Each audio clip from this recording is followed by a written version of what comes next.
This meeting of the January MTA Board is called to order. Mr. Ellis, would you kindly introduce the members of the public who have registered and are present to speak?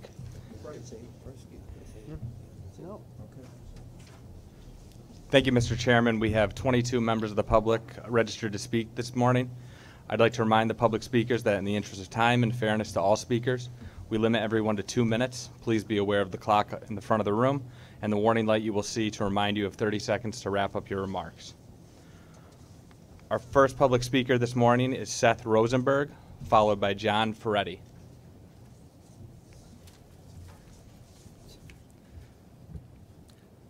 Yeah, my name is Seth Rosenberg. I'm a New York City train operator. I'm a socialist. I'm a supporter of Revolutionary Transit Worker and Local 100 Fight Back Coalition. Now, everyone here knows that the subway and transit systems are in crisis. Some know that the subway system has been underfunded and neglected for decades. Governor Cuomo has participated in that. He wasn't the first, but he certainly has taken money from the system. Fewer know that the MTA is in $40 billion of debt. 20% of its budget every year goes to pay this. It's more than many nations, and it's more than they spend on pensions and health care for workers. This debt is to Wall Street, banks, and rich investors. Mostly the same folks who were bailed out during the financial crisis. They are parasites who do nothing for the system, and they've turned the MTA into a profit-making machine for them. Governor Cuomo has acted as a subway savior when in fact he's taken money from the system, and then the funds he's discussed giving to the MTA are only if it exhausts all other funding sources, and that includes bonds. And he's doubled the bond ceiling to over $100 million from $50 million, so that the MTA is probably going to incur more debt. Governor Cuomo and the MTA want to fund the system by attacking subway workers, riders, and other workers. Possibly fare hikes, possibly congestion pricing, which is a regressive tax that will target other sectors of the working class. Cuomo refuses to make those responsible pay for the crisis, Wall Street, the bankers, and the rich, since he works for them. If you want to solve the subway crisis, you have to address the cause. It's simple logic.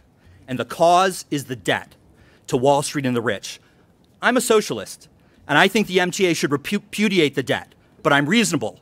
So I propose that a tax on millionaires plus a moratorium on debt payments and interest until the subway crisis is over. I think that's reasonable. Thank you. Thank you. Our next public speaker is John Ferretti, followed by Pedro Valdez Rivera.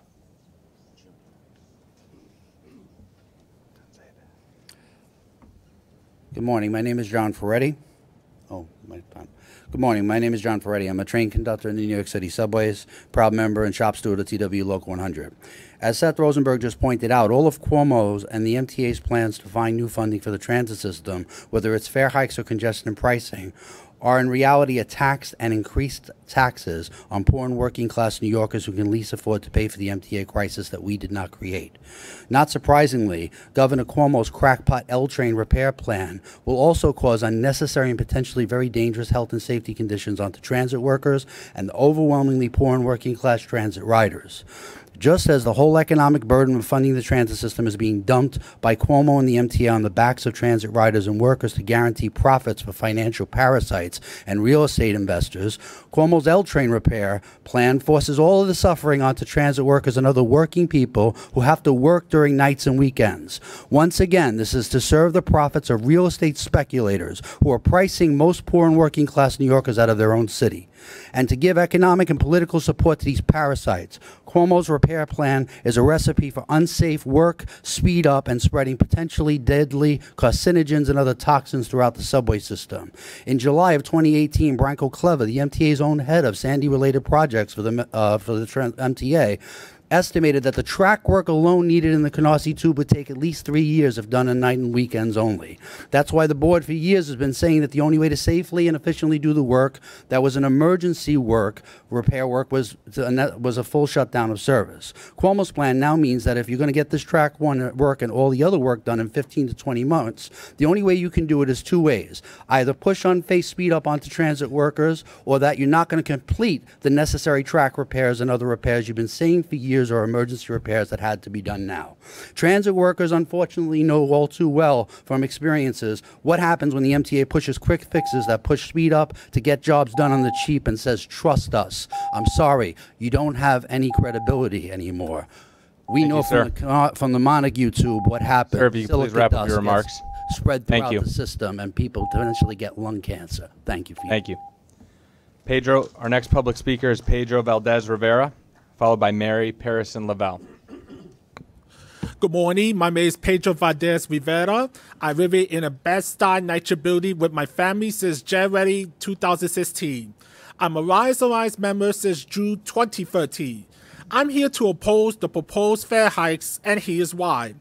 4 of my siblings are working in minimum wage jobs, in which they can't afford to buy a monthly unlimited MetroCard. This could put a major financial strain in our own family budget.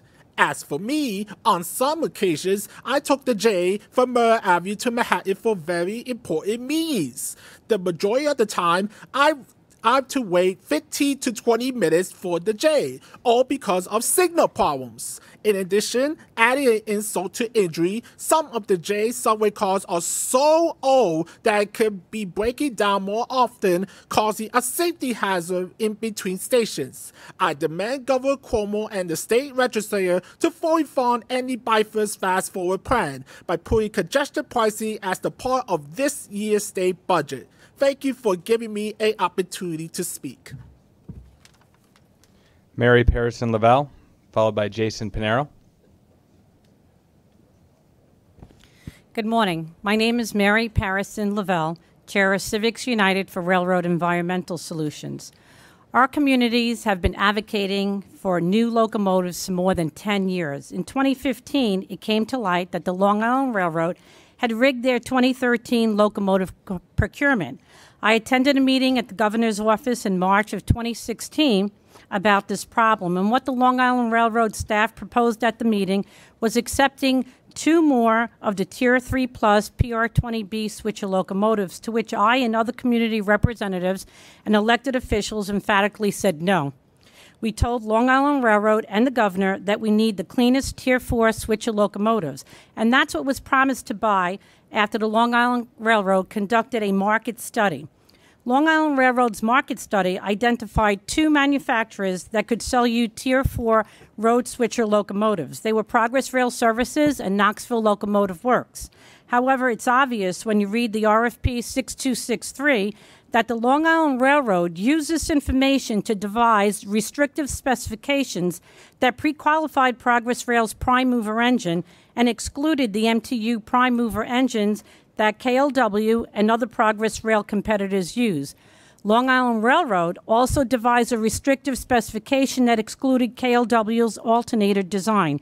As you know, such restrictive specifications and favoritisms are illegal in competitive procurements.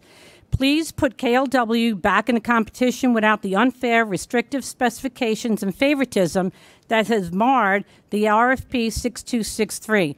And this can be done by Acting Chairman Ferrer signing a waiver. How do I know this? Chairman Loader signed a waiver to give Progress Rail a $30 million sole source procurement for service and parts in 2018, even though there were other part suppliers.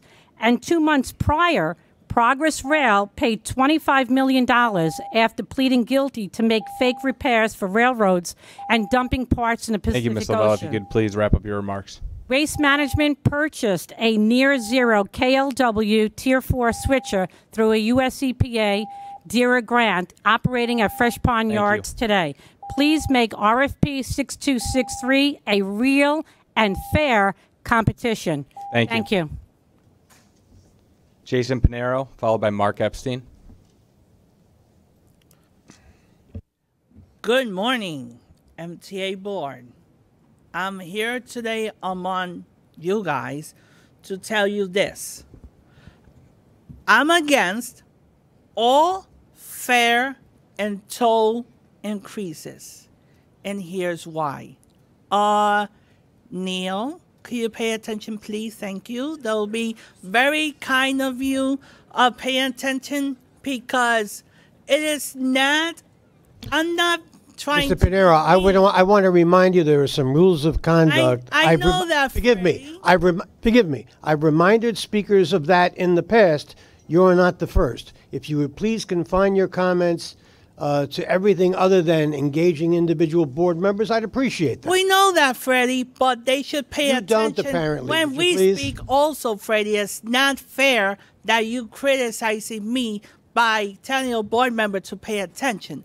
But bottom line, I'm not in favor of any fare and toll increases. The governor was yesterday in Brian Lear's show telling us that the MTA needed to be reformed. I'm in favor of that. The county executives should pay their fair share, and the users of Accessoride should get a half-price discount, because it's not fair and it's totally ridiculous that they have to pay $2.75 instead of $1.35, like every other individual who is disabled pay also when they use the subways and buses. And the Metro North and Long Island Railroad fare should be redesigned to two fare zones by counties, just like Sunrail in Central Florida, not by fare zones like we have in the present. So I hope that you guys pay attention to every single of us and vote no for the fare and toll increases. That's all I have to say. Mark Epstein, followed by H.P. Schroer. Good morning, Board. I am chair of the Long Island Railroad Commuter Council, and I rarely comment at these meetings. However, considering the issue of fare hikes before you today, and the fact that Long Island still has a vacant seat on this board, leaving us not fully represented, I felt compelled to speak out here today. I'll make it short and probably not very sweet. As a regular commuter on the Long Island Railroad and New York City Transit, I want to speak to you from the trenches, or rather the platforms. We are at a breaking point. Riders cannot afford higher fares. Now, I'll give you an example. Monthly riders coming from my station through Mail and Ride pay $464 a month for a Long Island Railroad ticket and a monthly Metro card. In addition to that, many pay $70 a month for Long Island Railroad parking. Many Long Island homes have two people commuting, so double that.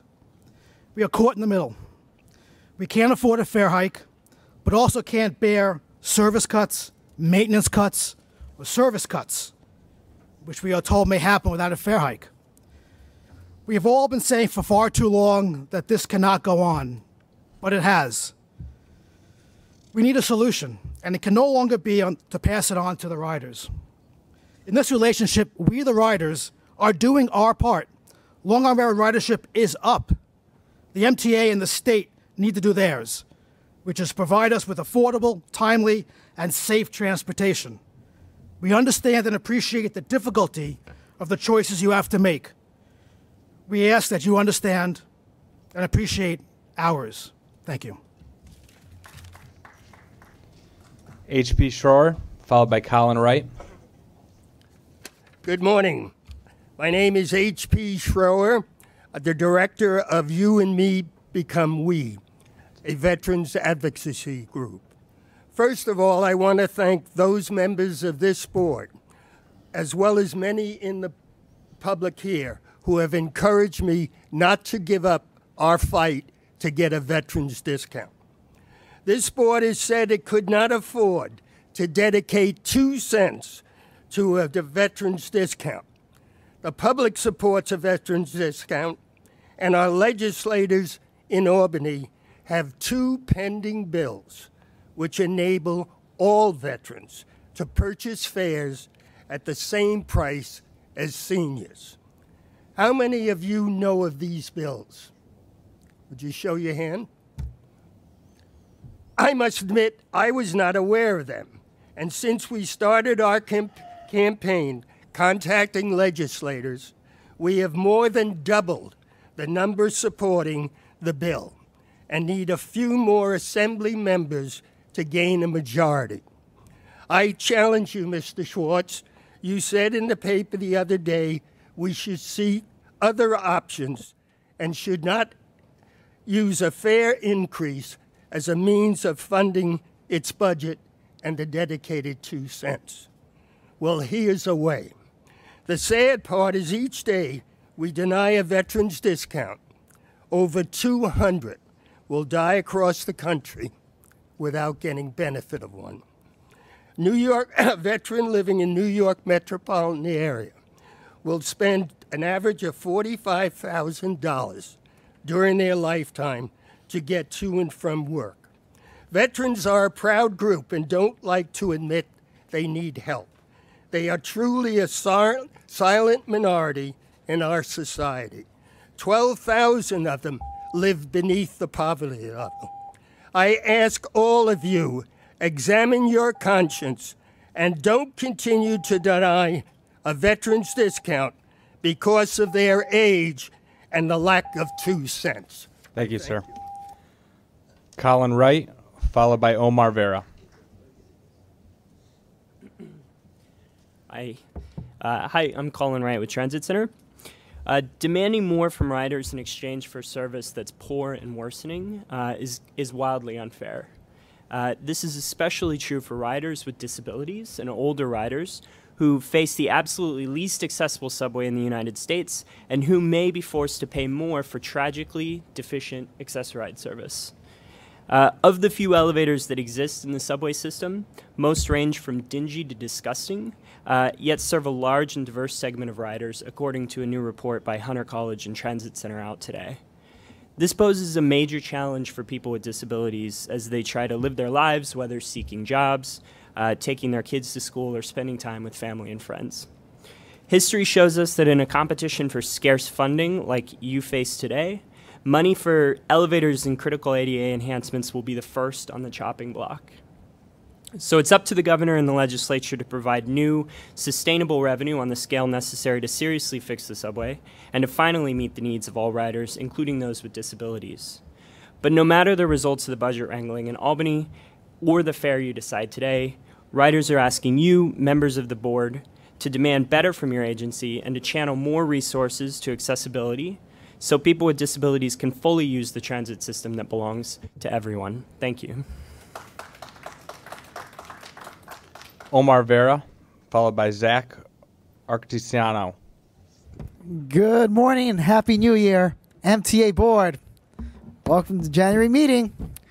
So we got a lot to discuss today. I heard today is supposed to be like the fare and toll changes, but like I said before, I oppose them because it's not fair to do this every 2 years. Wait at least 5 years or more before you could make such a proposal. People need to like ride the trains to get to from work or other things, and it's important that the fares keep down in order to encourage more investments from tourism or otherwise. And which is why I feel like eventually when the MTA finally gets more fundings to lower the fare back down to $2. That should be the goal. Another thing I should say is please introduce a veterans discount. H.P. Shore has been here many times. He's requested patiently and with dignity, and it's time that those who serve get the benefits of the services from the society in which they have served at war and at peacetime. And now, so this is why we should like this. This should be like a new plan. Work well with the new state senate in Albany. Especially, I already suggested working with my state senator Robert Jackson, and as well as others. And so yes, and the governor also needs to like explain how is he going to do the L-Trade tunnel project, especially after the ones we've been planning for the 15-month reconstruction. We've planned for 3 years, and now he's changing this at the last minute. This he needs to explain like how is this new plan going to be working? Is it going to be more efficient or otherwise than the one we already had planned for? And last but not least, let's ensure a more equitable society, please. Thank you so much, and I shall see all of you around. Thank you. Thank you. Zach Arcidicano, followed by Nate Diller. Good morning, ladies and gentlemen of the board. My name is Zach Arcidiacono, Chair of the Train Operators Division, Transport Workers Union Local 100, and I'm here with some comments on the Canarsie Tube work. While any plan to lessen the impact of the Canarsie Tube work on the riding public is welcomed, it seems clear even this evolving alternative plan, we should keep as many of the robust mass transit improvements planned as reasonably possible. These include improvements to our bus, bike, and pedestrian infrastructure, and additional subway bus and ferry service, as well as common sense intermodal transfer points. Further, the plan needs to be thoroughly vetted to address safety concerns, including mitigation of silica dust that impact both our working conditions and the commuting conditions of the riding public. Finally, as much of the work as possible should remain in-house with the Local 100 MTA workforce. As with the Greenpoint Tube reconstruction, we get the work done right, on schedule, and on budget. Thank you for your time. Nate Diller, followed by Lisa Daglian. Hi, I'm Nate. I live in Queens. I've been commuting for years on the train to a station not far from here where I work as a Linux admin fixing computers. And I'm not affiliated with any transit group or advocacy group at all. I took a half-day vacation so I could be here today to give these remarks because the governor, Andrew Cuomo, has been stoking my rage furnace for years over his opportunistic, cavalier attitude toward the subway and his underfunding, which I blame Cuomo, Governor Cuomo, for the underfunding of the subways in the state they're in now. And what we really need to do is we need to split this board in half so that the state MTA would be Metro North, Long Island Railroad, and Capital Construction, which is expanding those systems, and the city MTA would be the buses, bridges, and subways, which are all inside the city. That way, the governor could have his majority vote on the state MTA, and the mayor could have his majority vote on the city MTA. This is the only thing that could fix this dysfunctional board. I'd also like to point out, you need to give the disabled folks monthly Metro cards. Don't make them pay cash. Don't raise their fares. It's a travesty that the system is so inaccessible. And until most of the stations are wheel-friendly, effectively none of them are. The city needs to pay more attention to equality, and the state needs to pay more attention to equality. Please split the MTA board in half. Thank you for your time. Lisa Daglian, followed by Laura Lee Christie. Good morning. My name is Lisa Dagley, and I'm the Executive Director of the Permanent Citizens Advisory Committee to the MTA. I'm here today speaking on behalf of the Long Island Railroad Commuter Council, Metro North Commuter Council, and the New York City Transit Rider Council. Today you'll be taking up the issue of a potential fare hike. Will it be option 1? Will it be option 2? Or a whole new option that's tied to performance measures? Or perhaps something else entirely? We're looking forward to hearing your ideas and what we're sure will be a lively discussion. Actually has all the makings of a movie, drama, and suspense, but it's not a movie, it's people's lives. Our councils are united in the message that any fare hike should offer the fairest deal for the system's best and most frequent users, the New Yorkers who ride the commuter rails and the trains, subways, and buses every day. Obviously, no one wants a fare hike, but the alternative of service cuts is even worse. We cannot go back to the bad old days. Our region is still recovering from cuts of years past. While the overarching message is the same, riders on each system face unique challenges. For New York City Transit, discounts on monthly and weekly tickets should remain in place to minimize the pain. Long Island Railroad and Metro North riders would be hit with a double whammy, increases in their monthly ticket, and in the Metro card most also require. It's time to consider a discount for combined monthly tickets. Rightfully outraged Metro North west of Hudson riders should not be made to pay a dime until service is reliably restored, and they should finally get the same 3-month discount that New Jersey Transit riders received. It's also critical that the system's most vulnerable riders, those who use half-price Metro cards and Access-a-Ride, incur no increase. In fact, discounts like those on weekly and monthly Metro cards should be implemented for Access-a-Ride riders as soon as possible. It's only fair. And to that end, fair fares should also be fully and quickly implemented. Money needs are great and funding options are not. Congestion pricing and other new sustainable funding sources are critical to keep the system on track. We cannot afford to lose the valuable transit resources that keep the region competitive. Thank you. Laura Lee Christie, followed by State Senator Brad Hoylman. morning, members of the board and Chairman Ferrer. My name is Lorelei Christie, and I'm here today representing New York Jobs to Move America, or JMA. We are a nonprofit organization that supports reinvesting taxpayer dollars to create good jobs and opportunities for historically marginalized communities. JMA was taken by surprise by the Department of Bus's request for ratification of a declaration of immediate operating need on a nearly $30 million contract for 60-foot all-electric buses, which the department proposes to award to New Flyer without a competitive bidding process. We are deeply concerned that New Flyer is proposing to manufacture these MTA buses in a non-union plant in Alabama that has numerous OSHA complaints for unsafe working conditions. Unlike the recent MTA contract that was awarded to Kawasaki, the MTA has failed to include a U.S. employment plan in its contract with New Flyer, which would allow the staff and board to evaluate the job creation impact of this nearly $30 million award. We therefore ask that the board pursue a fully transparent and public competitive bidding process for this agency's first purchase of all-electric buses. We urge the board to continue this matter until additional facts and analysis may be presented and a fuller, more transparent process can be implemented.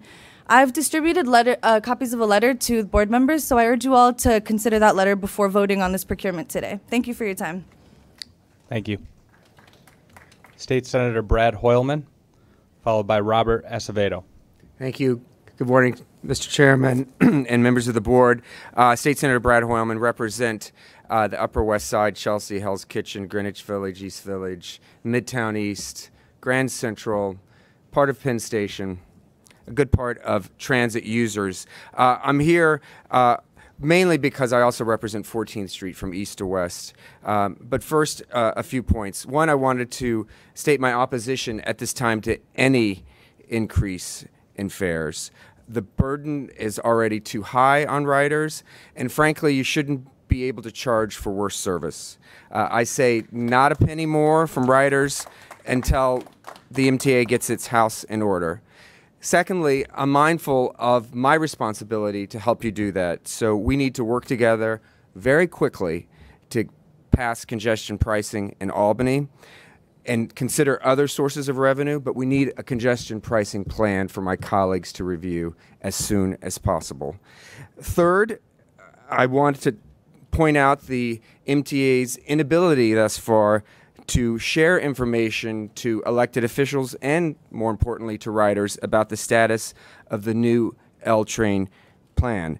I'm an elected official, as you know, and I'm depending on reporting from blogs about what the status is of the L-Train shutdown. I can't imagine what the general public is feeling or riders in general. I'm also concerned to read about new plans in terms of the First Avenue and Third Avenue subway exits, bus service on 14th Street, and other points that were made in a recently leaked memo. Credit to Streets blog for obtaining it. This, I think, really reinforces the need for an independent evaluator of the L-Train plan to put the minds of elected officials and, again, the riders at ease. I look forward to working with you on all of these issues and my colleagues, Senators Comrie and Kennedy, in getting information to the state Senate. And I want to add, I appreciate all the outreach that Mr. Byford and Commissioner Trottenberg have done leading up to the new L-Train plan. I think we need to reinvent that very quickly, have town halls. Thank you, Mr. Byford, for coming to community board meetings, but we need to share information to the public and riders as soon as possible. Thank you, and I appreciate the work you're doing today. Robert Acevedo, followed by Christopher Greif. Yes, I'm Robert Acevedo from Disabled in Action and also BCID, Brooklyn Center for the Independence of the Disabled. I'm going to be brief, but to the point. Please do not raise the single fare price. We are paying enough. The $275 base fare should remain flat. Otherwise, the poor and the users of Access-a-Ride will suffer a 9.1% hike. If you raise the single fare, you will be doing it on the backs of Access-a-Ride riders, and poor people like myself who cannot afford to pay more per ride or buy a weekly or monthly ticket. Thank you very much. Thanks. Christopher Greif, followed by Eric Josephson.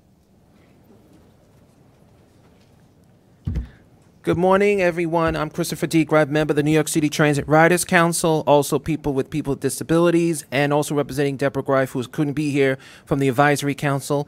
Yes, she's doing okay. Thank you for your support. But I'm here today on a couple of things. One, the L train. We heard the governor's proposal, as I saw this on the news, but there's one thing that everyone's forgetting. Safety concern for accessibility, the air quality, because as you remind you, health in New York City is asthmatic people, which I am an asthmatic. My mother is asthmatic, and 97, a lot of people have a lot of asthmatics. So we need to think of safety concern because First Avenue and Third Avenue does not have any room. And 15 to 20 minute leeways on the L will really hurt everyone. As y'all locals are saying, the MTA, safety matters to us. We need to work on that 1,000%.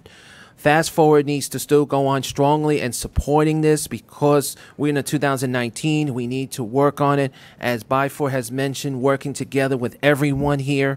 We need to work on that strongly as ever. We need to stop worrying about the past and move on to the future. And work on more on the Long Island Railroad, which I have to say Long Island Railroad is a good system to use. Metro North is a good system to use because at least our system does run a little more better than Jersey Transit. And I will say that for truthfully reasons because when you're at Penn Station, Jersey Transit does not show the courtesy respect for seniors or disability people. At least Long Island Railroad has Long Island Care. At least there's signs, at least they talk to you respectfully, and that's all I'm asking is respect. I understand passengers and people might be rude, but I am not a rude person. I'm a fair person to speak to. Everyone in this room knows me. I'm a fair person, and I hope we can work on safety concerns also at bus stops, at shelters, because I know DOT handles that. We really need to work on making our city look a little more safely. So thank you, everyone. Thank you. Eric Josephson, followed by Michael Maskin. Yes, I am retired from the New York City Transit Authority. I remain a full member of Local 100 TWU. I served when I was working for the TA as an openly revolutionary socialist shop steward and on a few occasions as a vice chair of the track department. And this showed me the possibilities for our union, one of the largest and potentially most powerful organizations of workers of all nationalities in the city. We are faced now with a situation where dictatorial Governor Cuomo, at the last minute, wishes to push through a very dangerous manner of working on the L train, the tunnel between Brooklyn and Manhattan.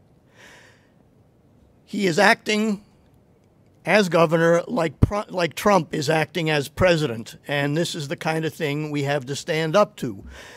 If dangerous methods are used in the repairs to the L train tunnel, my union, I would think, would be prepared to use whatever legal and contractually allowed means are necessary to stop all dangerous work, all unsafe work for the benefit of the workers and for the benefit of riders all over the city, all over Brooklyn and Manhattan as well.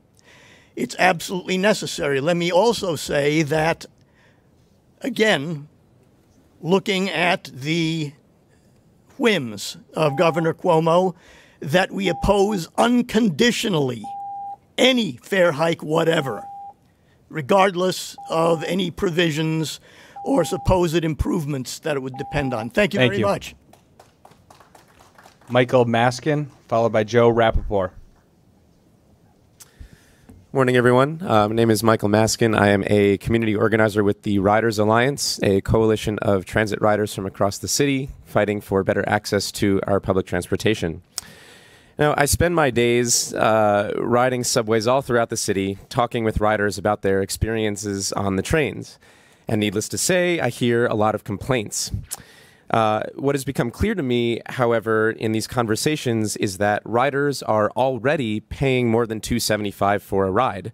They're paying in time lost from delays, they're paying in missed hours at work, missed appointments with doctors, missed time with their kids, missed job interviews.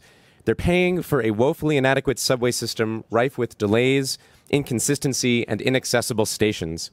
Now, it is ridiculous to ask riders to pay more than they already are with a regressive fare hike, putting a disproportionate amount of the burden of cost on poor riders when other progressive, sustainable funding sources have not yet been passed. Clearly, we need funding to modernize the signal systems. Clearly, we need funding to update the fleet of trains and install elevators to make every station accessible. And clearly, these improvements will cost money. But clearly, there are other sustainable funding sources that must be explored before asking riders to take on yet another burden to their daily commutes. Now, Governor Cuomo is asking riders to pay more when a congestion pricing proposal has not been passed. We cannot have a fare hike when congestion pricing and other sustainable funding sources are left on the table. A fare hike should be the absolute last option, only when all other options have been explored to fund and fix the subways. Do your due diligence and look up other fare-raising proposals before we do a fare hike. Thank you. Joe Rappaport, followed by Ray Davis.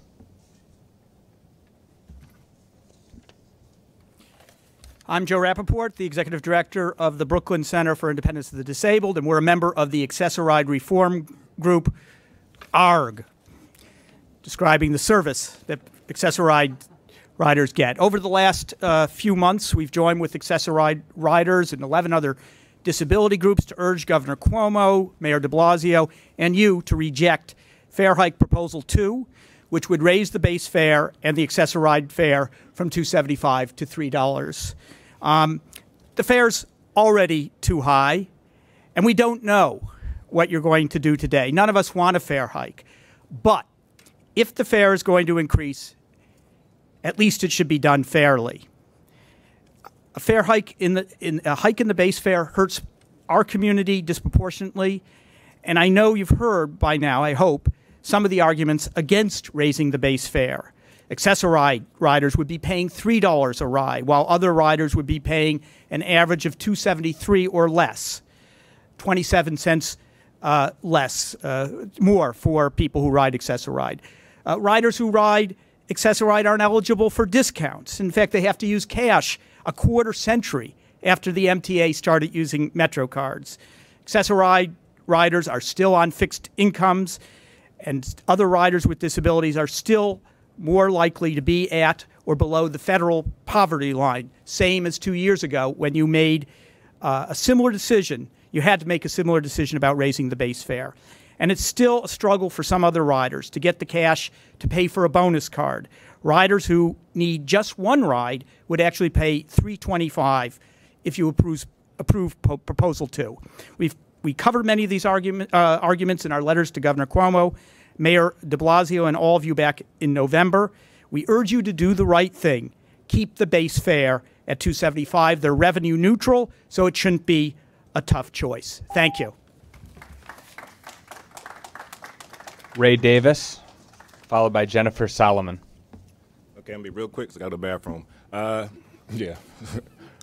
I hear everybody complain about raising the fare, but there's not a lot of solutions. So speaking on behalf of the hood, there's something that I guess you guys don't know. One of the problems we have is that buses don't take dollars. Now, I'm sure this hasn't been addressed before, but maybe you don't know that in the hood, nobody gives us change. So you're missing out on millions of dollars every year because we can't get change to get on a bus. The stores make you spend $1 to get back 50 cents. So you can't ask for quarters. You go to the laundromats have signs on the door, no change, or they've switched their machines over to tokens. So you're literally missing millions because people say, well, we can't get change we don't live near a train, so we'll take a cab. If you were to put the dollar machines in the buses, not only will you get all those millions that you miss out on, but let's say 7 out of 10 passengers are going to the train. They have to pay another fare to get a Metro card because what? You can't use a transfer from the bus to the train. So that's more revenue for you. So I would just suggest really looking into having dollar machines on these buses because you guys really don't know how much money you're missing. Second, up until, I'm from Philadelphia originally. We had the highest base fare in the country until New York surpassed it. Last year, guess what they did? They took away the free transfer. I'm seeing now that may be a amenity that you guys can't afford anymore. You can't afford to give a free transfer. And I think if you took away the free transfer, not only will you not be raising the price, but you will be getting money. You'll be able to tell the public we're not raising the fare, and maybe put in a program where you offer discounts to maybe seniors and you know, low income or the poor, and 30-day pass holders. Like I would suggest if you have a 30-day card, that would be the only card that you get the free transfer on. So therefore, you're getting two fare. You're getting a lot of money here, you folks. And you know, for people that don't have can't afford it, the low income, you put in a program that helps out the veterans and helps out the people who can't afford to pay 2 fares. But hey, you haven't raised the fare, and you've gotten a lot of money. Thank you, sir. Jennifer Solomon, followed by VJ Dougal. Good morning. My name is Jennifer Solomon, and I'm here to read a letter from Dave Capel, Executive Director of the Right Track for Long Island Coalition. Dear Mr. Chairman and members of the MTA Board, I am Executive Director of the Right Track for Long Island Coalition. Our 5,000 members speak for over 2 million Long Islanders and successfully advocated for the LIRR expansion project. I write to thank you again for approving this critical project to build a third track along 9.8 miles of the LIRR's main line between Floral Park and Hicksville, the busiest commuter rail corridor in the country that runs on 2 tracks laid in the 1800s. The project will increase capacity and service reliability to 300,000 daily commuters and facilitate reverse commute that we believe is critical to the economies of Long Island and New York City. We applaud the MTA commitment to major investments like double track, third track, east side access. Collectively, these projects will transform mobility and ensure the competitiveness of the region in attracting investment and good-paying jobs. We recognize the intense budgetary pressures you face in responding to urgent needs across the system. The smooth operation of the subway and bus system impacts the vast majority of LIRR riders who rely on them to complete their commute. Among its many benefits, completion of East Side Access will connect LIRR with Metro North service, thus expanding regional mobility to customers of both systems. To accomplish all that's needed, new recurring revenues are needed. We don't presume on your judgment as to how these revenues should be raised, but we support you in your deliberations and trust you will find a way forward to ensure that these crucial improvements to life in the New York Metro region are successfully met head-on. Thank you. VJ Dougal, followed by Liam Blank.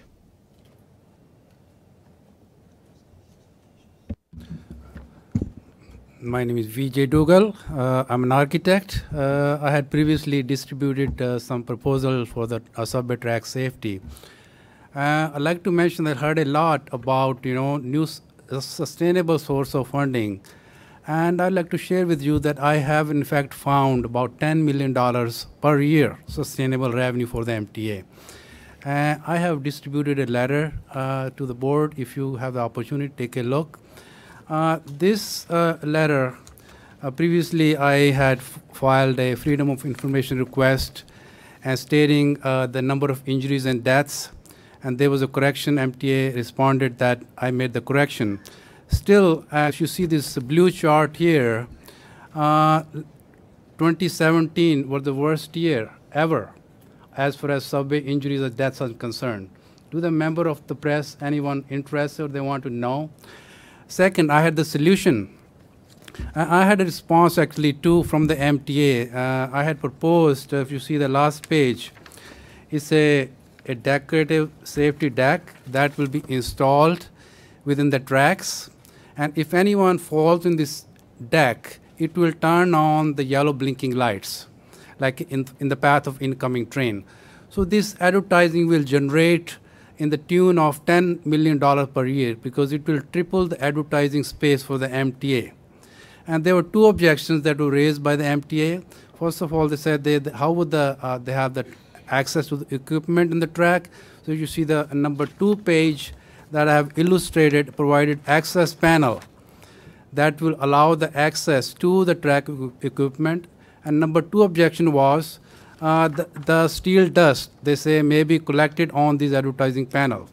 So I have now shown a magnetic strip going on both sides of these these advertising panels. So this will collect all the steel dust and keep them away from the track deck. But it's a really $10 million solution. I think please review and take a look. Thank you. Our final public speaker this morning is Liam Blank. Good morning. My name is Liam Blank. I'm the Advocacy and Policy Manager for Tri-State Transportation Campaign, which is a nonprofit organization fighting to improve public transit in New York, New Jersey, and Connecticut. Over the last few years, New York City commuters have grown increasingly outraged by the state of the city's mass transit system. Constant delays, shutdowns, and frequent overcrowding, these are the conditions we are accustomed to now. But it doesn't have to be this way, and New Yorkers deserve so much better. We are currently faced with 2 major problems: crippled public transit and paralyzing traffic congestion. To relieve congestion, we must have a transit system that is a better alternative to driving, and for that to happen, the MTA needs to make all of the subway and bus improvements outlined in President Byford's Fast Forward plan. The objectives are clear, the work is targeted, and the goals are within reach. All that is missing is a dedicated source of funding.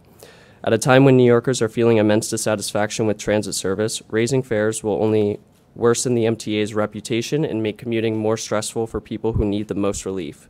However, we understand that the MTA is stuck between a rock and a hard place.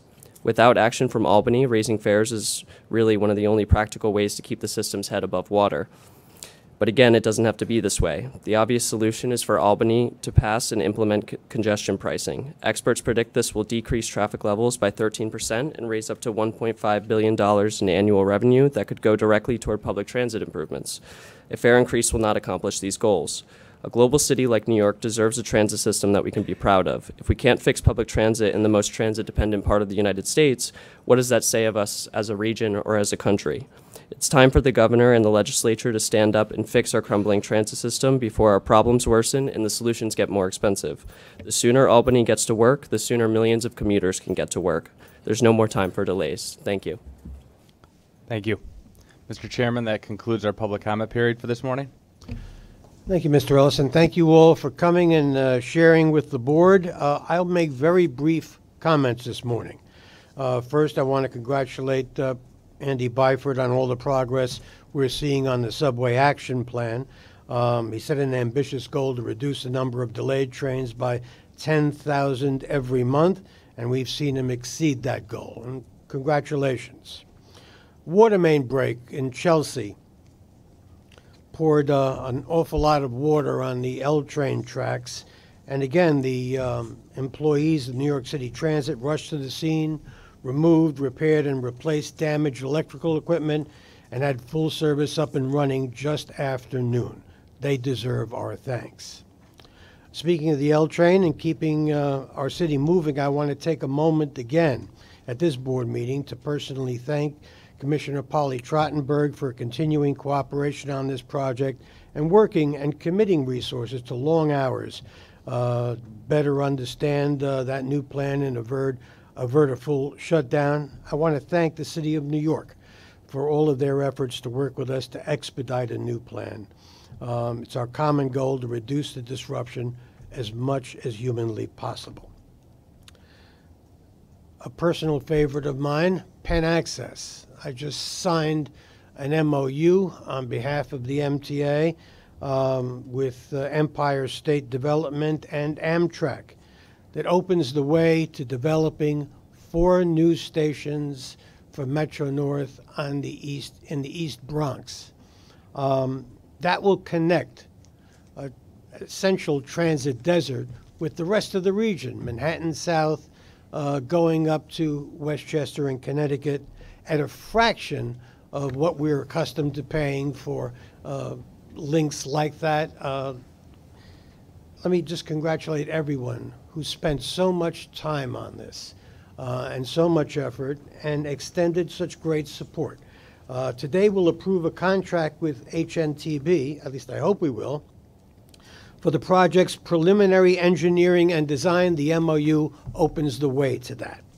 And then finally, MTA PD crime reduction deserves a shout out for having an extraordinary year, bringing crime down while ridership has been going up on both commuter rails.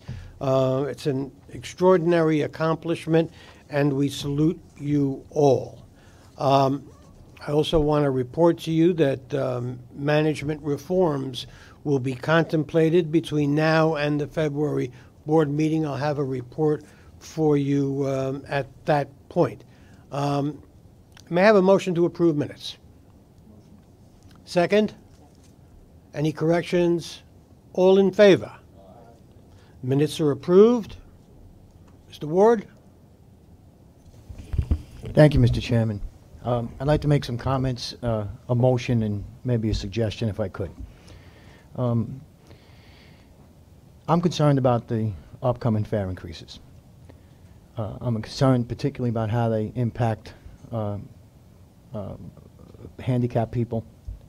But more importantly, I think that there's some confusion, some new suggestions have been made. And I'm concerned that we're making a decision today when we need to be a little bit slower, a little bit more thoughtful, and need to consider a few more options.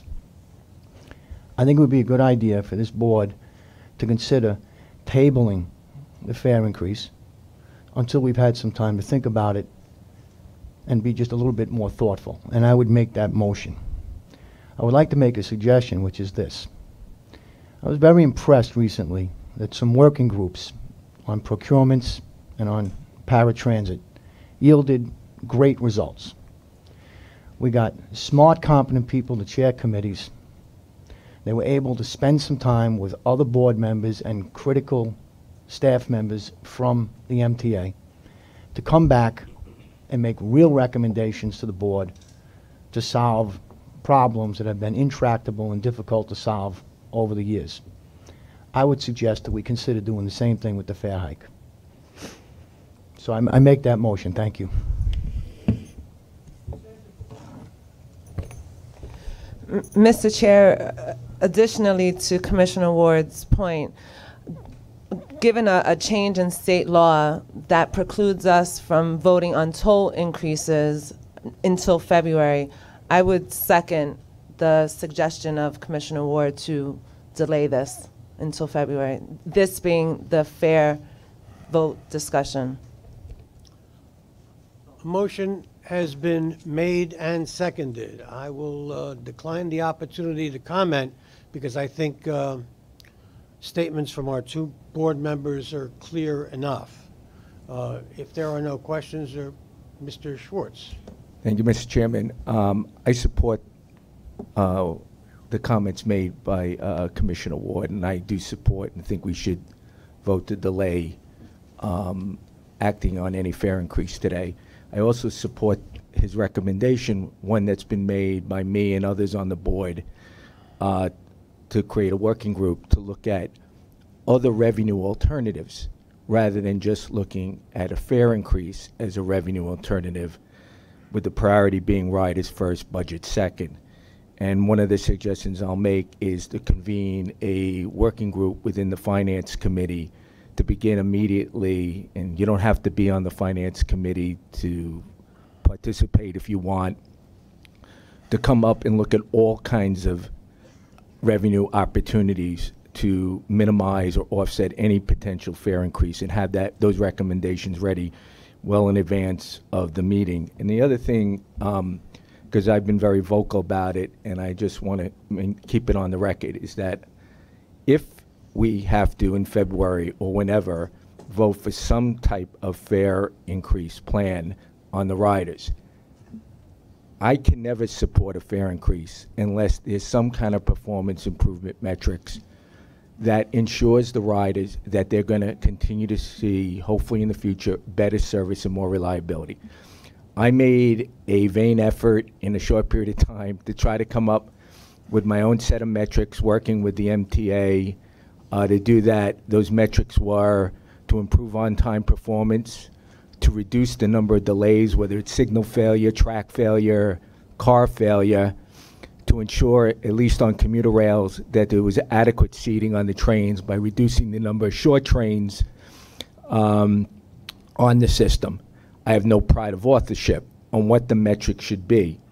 And I would look forward to working with every and any board member that agrees with this philosophy, that we need to change the thinking and the culture of how we operate the system to make sure that there's clear performance metrics tied to any potential future fare increase, to kind of give some level of trust and confidence to the ridership that we're going to continue to move forward on a path of greater reliability of the system that they depend on.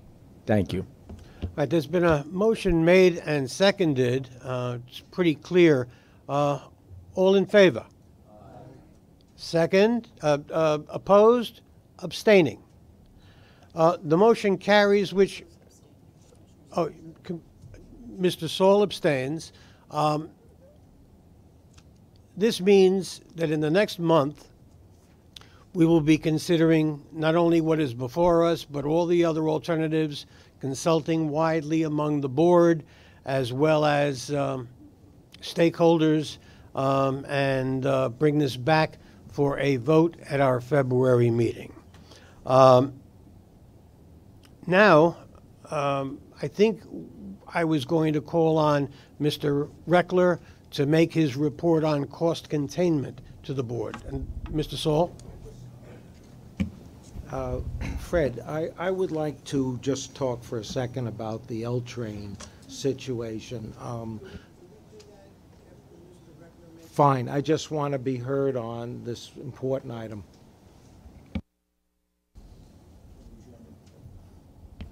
Thank you, Chairman, and I appreciate the time. And obviously, I chair the working group committee, one of the working groups that Commissioner Ward was referring to, and I'm joined by Commissioner Trottenberg, Commissioner Schwartz, and Commissioner Paley on that committee. And we had last reported in June and thought it was important to provide an update, which we're going to provide. And I've also asked Jano Lieber, who I also thank him and his team for their efforts to participate in this update to the board.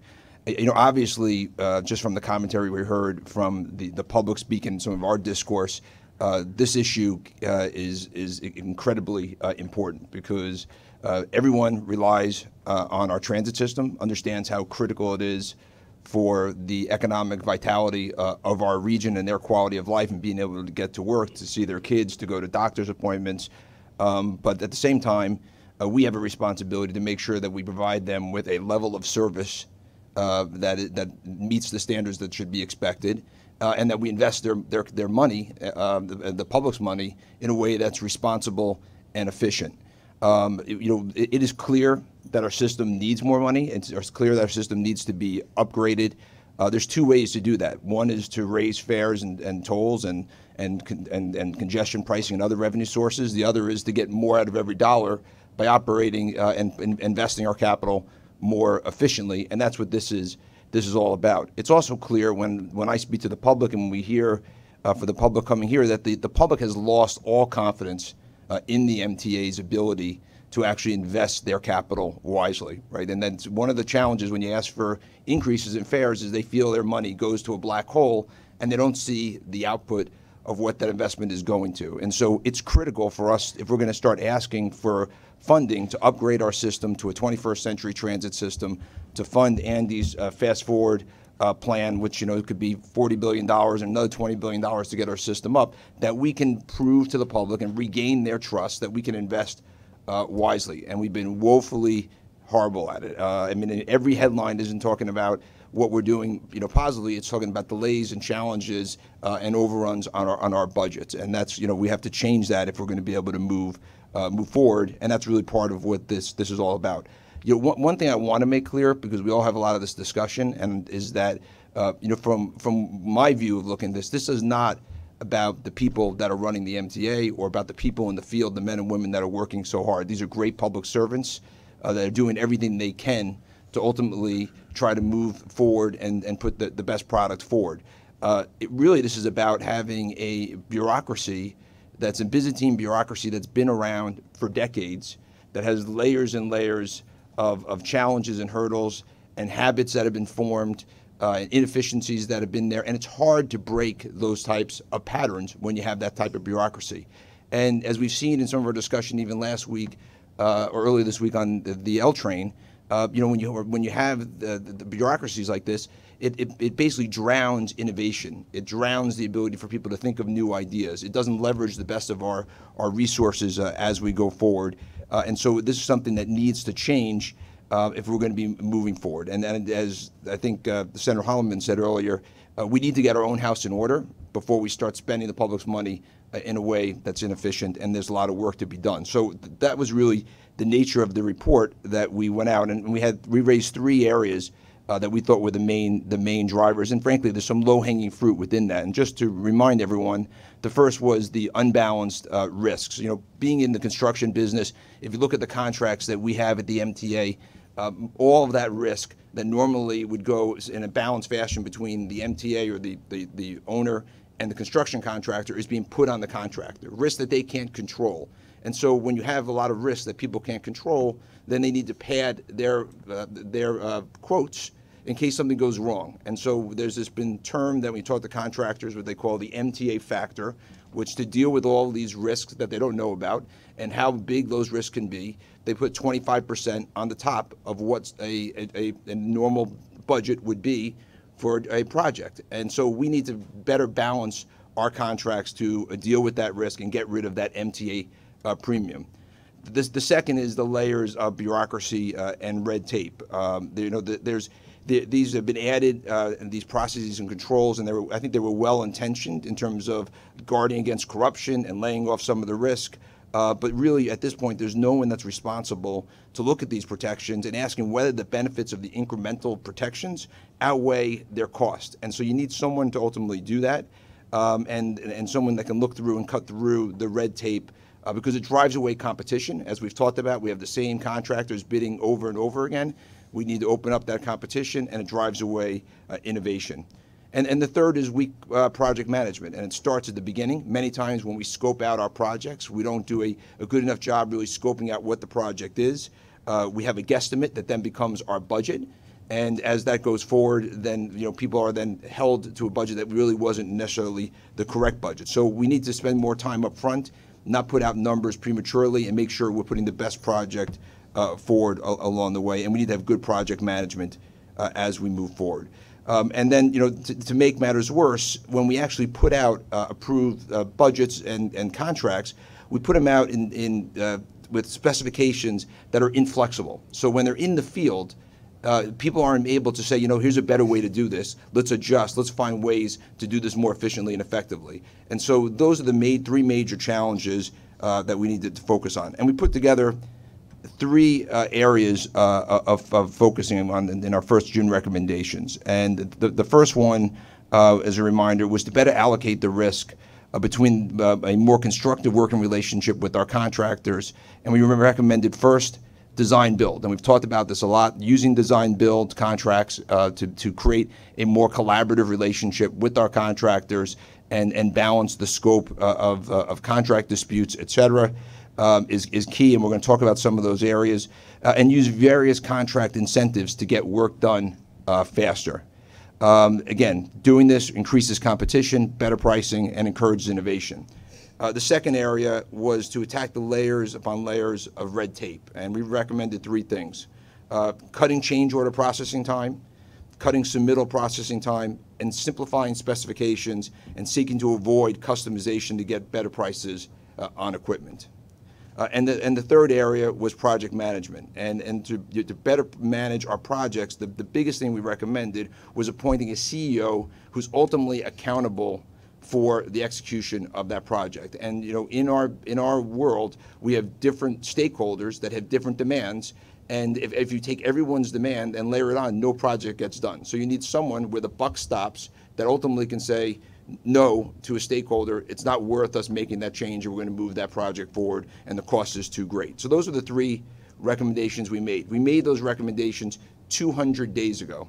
So within those 200 days, I thought it'd be valuable now to have Jano share the status of where we are with those recommendations. And then I'd just like to talk about some further areas that we want to study as we move on. Mr. Lieber. Yes, thank you, Mr. Chair. Thank you, Board Member Reckler.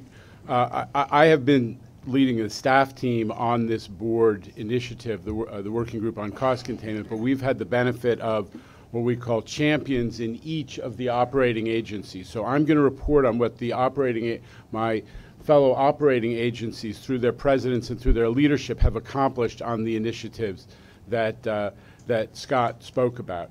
On design build, of course, design build makes projects more efficient because it eliminates the conflict between the team that designs the project and the team that builds the project, streamlines it, creates one process to expedite projects. And as Scott referred to, there's been a lot of progress. Bridges and Tunnels has done 7 design build projects in 2018, more than $250 million. Metro North has kicked off 4 design build projects worth more than $500 million, and there are 3 more coming in 2019 worth over $130 million. Transit, of course, did their 19 stations that they worked on with a design-build approach, and Long Island Railroad is also active in the design-build area with their station enhancement, several traction power substations, and more substation work coming in 2019. And East Side Access also has, with the terrible history of East Side Access in terms of the efficiency of their contracting, of our contracting and execution, we've moved to design build where there was work created because Amtrak couldn't get a package of work done. We scooped it out and we turned it into a design build contract that's now ongoing. So that area, we're making progress. One of the things that the board working group identified was that that contractors were putting premiums on their bids because the way the MTA historically has resolved disputes is we let our own employees, the so-called chief engineer, decide disputes we might have between contractors and ourselves. Contractors obviously feel risk in that kind of a dispute resolution mechanism, and all of the MTA agencies are going forward in different ways with effectuation of this idea of having a neutral outside the MTA decide contract disputes so we can get contractors to bring down their bids. And I'm going to skip on the detail because of time, but that is an area where there is a uniformity of contracting that's going forward. On financial risk, one of the strategies that you heard about back in June was if we can reduce our bonding requirements, we can get more companies to consider bidding for MTA work. So they don't have to use all of their bonding capacity on competing for an MTA job. Hopefully we'll get more contractors competing. And we've done that at Bridges and Tunnels on projects over $100 million. Third Track, the Long Island Railroad expansion project, is doing it, and that element of things is moving quickly. The other thing that we're doing on a couple of projects that I'm very enthusiastic about is we're making commitments to contractors to pay in a shorter time frame. This gives the contractor the confidence that he or she won't end up being our lender, where they have to pay their workforce and pay for materials and so on, and then take a long time to get paid back. And we've made commitments that we're going to pay in 25% shorter time, and and we're actually on the Third Track project making payments in less than 2 weeks in many cases. So that's another area where we're trying to incentivize contractors. Sharing risk. This was a big point that Scott conveyed to all of us in the working group meetings, and it's reflected in the work we've done so far. Outages. Everybody knows that the MTA, one of the things that contractors beef about the most is that they have uncertainty about whether they're going to actually get outages to do work that's planned.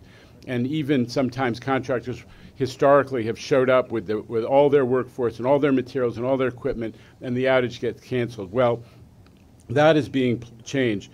Metro North has moved dramatically in the direction of guaranteeing outages. Transit has become much more reliable with Andy's focus on this to delivering outages so that they can move in the direction of contractual guarantees with the benefits in terms of competition for future-going projects.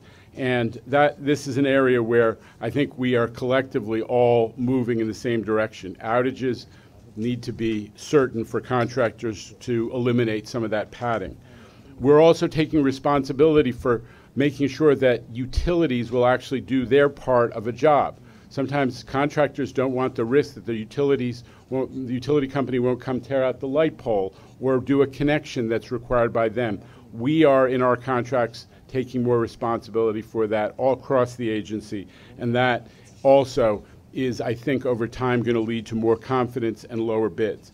And we are also taking steps to share risk for unknowns, site conditions, and especially hazmat liability. Imagine if you're a contractor and you're looking at a situation where you have Superfund type liability if you encounter a hazardous material condition, environmental condition that you didn't know about, that you had no way of knowing about, and it's all your problem to clean it up and take the schedule hit. By sharing that risk, again, I think we're going to reduce contractor pricing. Scott talked about cutting red tape. We are, I've talked a lot to the board about what we did on East Side Access, where we reduced the duration of our change order process by over 60%. But across the agency, everybody is looking at their change order processes and their change order logs systematically to deliver a shorter and more predictable change order process. If we can do that, I think that contractors are going to have more certainty that jobs won't get stopped with them ending up with holding the bag for delays in a project while the agency figures out how to approve different work or how to approve the additional work that a change order may involve. And I just want to talk a little bit about New York City Transit and everything that they have done, because it's not just the things that the working group has identified. They've taken a very comprehensive approach to managing their costs and reducing the capital project costs. They are reviewing 50 separate design specifications to simplify. This goes to the idea of getting more off-the-shelf materials in a job, more off-the-shelf design, so it's not as complicated and not as customized. It also opens the opportunity for innovation, as Scott said. Transit has increased the rate of general orders for its capital projects by 40% in the last year. That means that we're just getting a lot more work done with the outages and the more predictable outages as well. And there is also more piggybacking. So when you do a general outage, there's a more effective process to make sure that we take advantage of that outage to do all the work that is enabled by having that outage. So this is a huge step forward. Part of that is the management of the resources that support outages. Transit's increased the availability of flat cars and work trains dramatically by 30 and 13% respectively. Again, this goes to the productivity of outages and getting more outages on the schedule. And managing the shortage of flaggers, which has been a historical problem, has also been effective in this category. And as to this issue of project leads, I think Transit has taken the step in that direction by assembling a regular executive level committee that meets regularly to review project scope and to resolve issues of schedule and budget and, in effect, the conflicts or issues that develop inside organizations as you're designing and managing a process. So I just wanted to call out what Transit has been able to do. On that front of project leads, each of our, and again, I'm going to skip over the detail in the interest of time, but each of our agencies is implementing this concept of a project lead who is empowered to protect the budget and schedule of a project from the inevitable requests for design improvements or what we call scope creep as a project walks down its schedule. And although it's a different process in the different agencies because it involves rewriting job descriptions and processes from an HR standpoint, each of them is moving forward with that. Bridges and Tunnels, Metro North has it on the Harmon Shop Phase 5. The Long Island Railroad is using it on the Jamaica capacity improvements. And it's another sign of progress. So I just want to end by thanking the working group for giving us this direction and empowering all of us to work together to make significant improvements, all purposed at, as Scott said, at raising public confidence in our ability to do projects efficiently and to use the public's money to improve the system. Thank you Shadow. both. This is terrific. Are We there just- any brief questions or Well, actually, we just have a comments on couple this of- report, Mr.? I'm sorry, we just have a couple of final slides just Oh, on I'm, next oh, steps. I'm sorry. I apologize. I'm sorry, Mr. So Director. just as you heard from Jano, I think, you know, we are clearly making progress, but I just want to go back to a slide because this slide's a good example of we're making progress where we've reduced the change order processing time by 66%, but 66% from 562 days down to 192 days, right? So that's not what I would call a victory, right? I mean, because remember, when you think about change orders, people are real time working on the projects, moving forward. They're not getting paid. They're not getting signed off. And so we have to solve this problem. And I know it's obviously been identified, but I wanted to show the severity of the challenge. The other area that we as the working group, when we met last focused on, was that we felt that just if you look MTA-wide, system-wide, we're not having these adopted, I mean, across the board. I mean, Jano gave great examples in each of the different agencies of what they're working on, but we want this to be adopted uniformly and to be an absolute priority for this agency. And so we actually, as part of our meeting, asked the chairman to send out a letter, which he did, and I appreciate, to each of the agency heads, noting that we want a person who is responsible and accountable for laying out the plans to implement the recommendations of the working group, to report to Jano, and then also by April 1 to have that plan in place that we can then evaluate and, you know, the metrics and the performance of each of these agencies. We also want to have this more uniform. I mean, we are one MTA, and so let's understand what are our best practices, what's working at each agency, and let's adopt it everywhere across the board. And I'd ask, Mr. Chairman, that on our April meeting, if we can have another update from Jano as to the different agencies focusing on responding to the requests that we laid out on that front. Quickly, I know we're short on time, so I just want to hit the issues that we are focused on because I think they're important. And these are a little bit more complicated issues. The others, I said, were low-hanging fruit, the things that we can get done ourselves. Some of these we can't get done ourselves. So, for example, utilities. The MTA is the only agency that actually has to pay for its utility relocation. And so we need to come up with ways, whether it's through legislative action, judicial avenues, to change that, and so we're not fully responsible.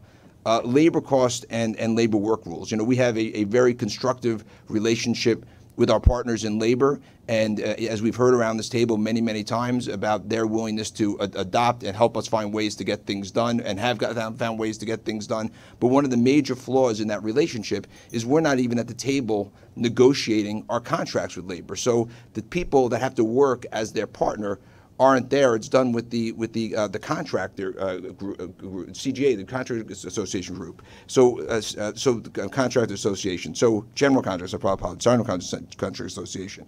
So we need to find a way to have a seat at that table. There are even instances where contracts are negotiated, even right now, where we don't even see the contracts after they're negotiated for months at a time, and we're supposed to live by those contracts. So you can't have a collaborative, effective relationship with labor unless we're negotiating directly with labor. A third area, which is something that I had not been really aware about, is the force account. And we hear a lot about force account in these different budgets and the reports that we get. But really, first, for the general public, or for those who don't know, it's basically an allocation of our overhead to each of the specific projects, the agency overhead to the specific projects.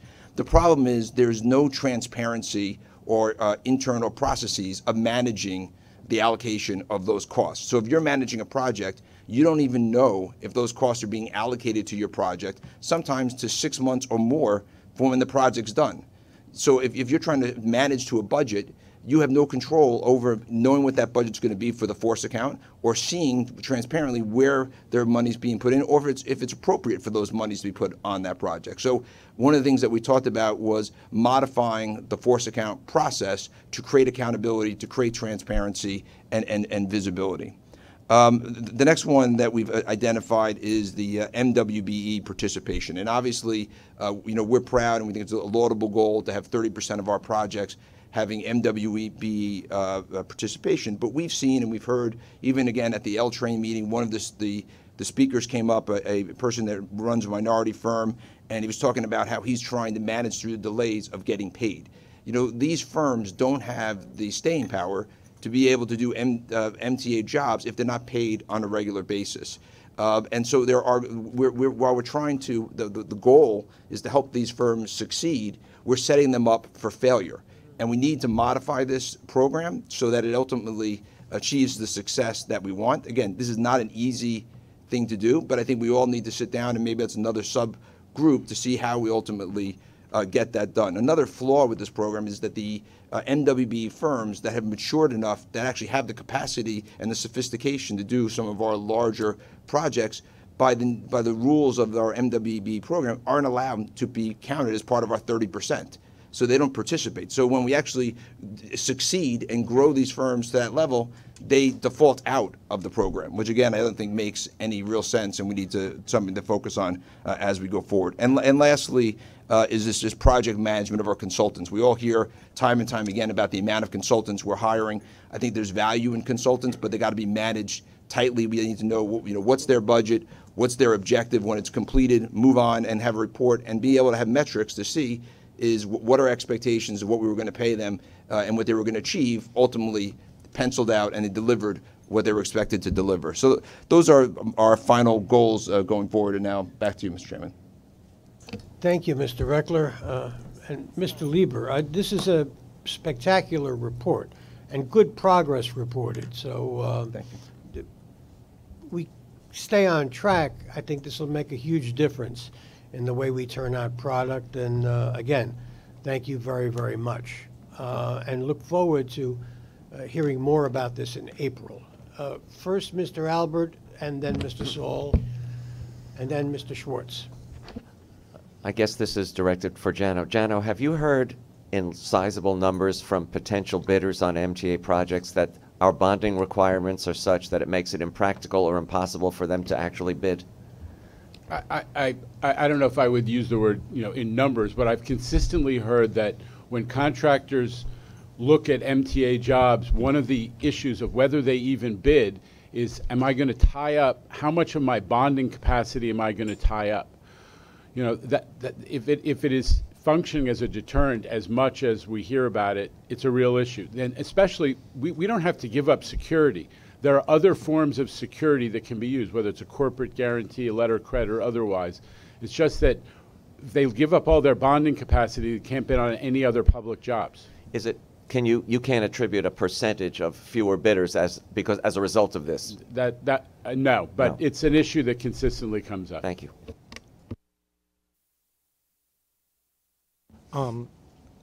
First of all, I think this is great, Scott and Jano, that we're focusing on such an important thing, and it's long overdue. And thank you all for putting the time into this. The one question I have, I'm a big believer in design build. I think it's a great way for us to go for obvious reasons that you pointed out. The question is, what are we doing to expand our pool? Because once you go to design build, many contractors don't have the capacity to be able to design and build it.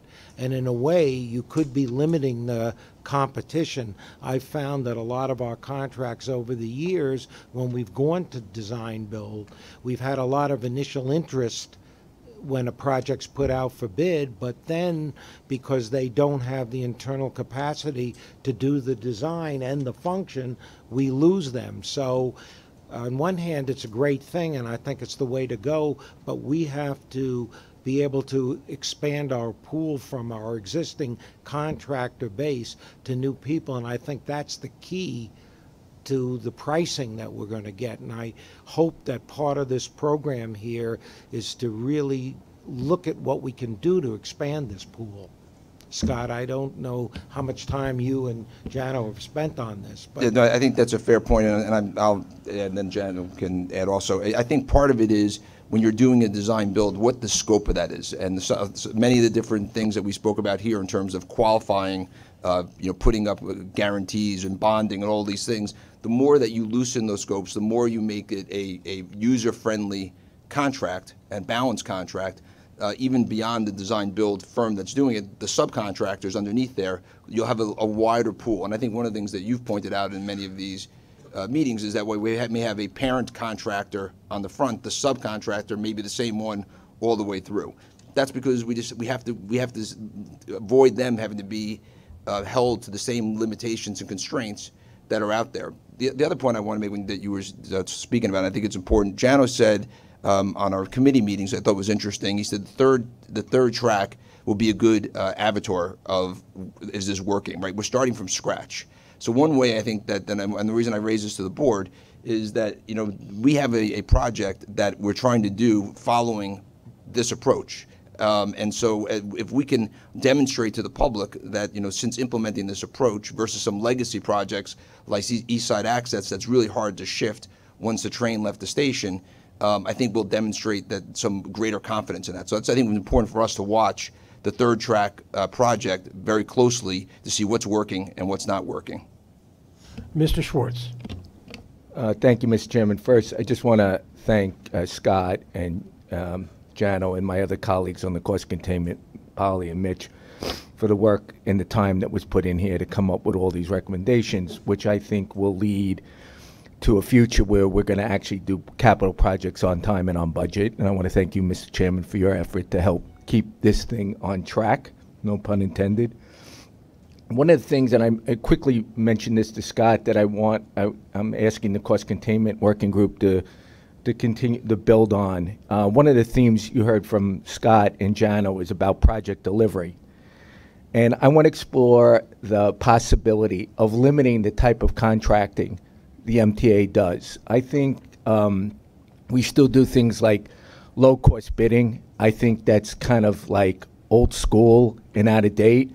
I think there's different types of contracting. Polly could be very helpful. He's Commissioner of Transportation. He has a lot of experience, as well as Scott and Jano, and contracting procedures and best practices. But there's things such as A and B, which scheduling is part of the criteria. One of the things I heard and learned about is we awarded a low-cost bid project with bridges and tunnels, and the contractor's out there working on some kind of bridge or road repair on the bridge. It's a 2-year project, and if you drive by there's like one guy working on the project. So no wonder it's going to take 2 years. Inconvenience to the public, there's a cost involved. There's a cost to our economy. There's a cost to their quality of life. You're late for a doctor's appointment. You get late to work. There is a cost. So I definitely think, besides things like design build, that we should be looking at scheduling as a criteria, not just cost, because if somebody else had bid and they said, okay, the low guy was 100, I'm 200, but I'll do the project in 6 months, he's going to do it in 2 years, that should be heavily considered.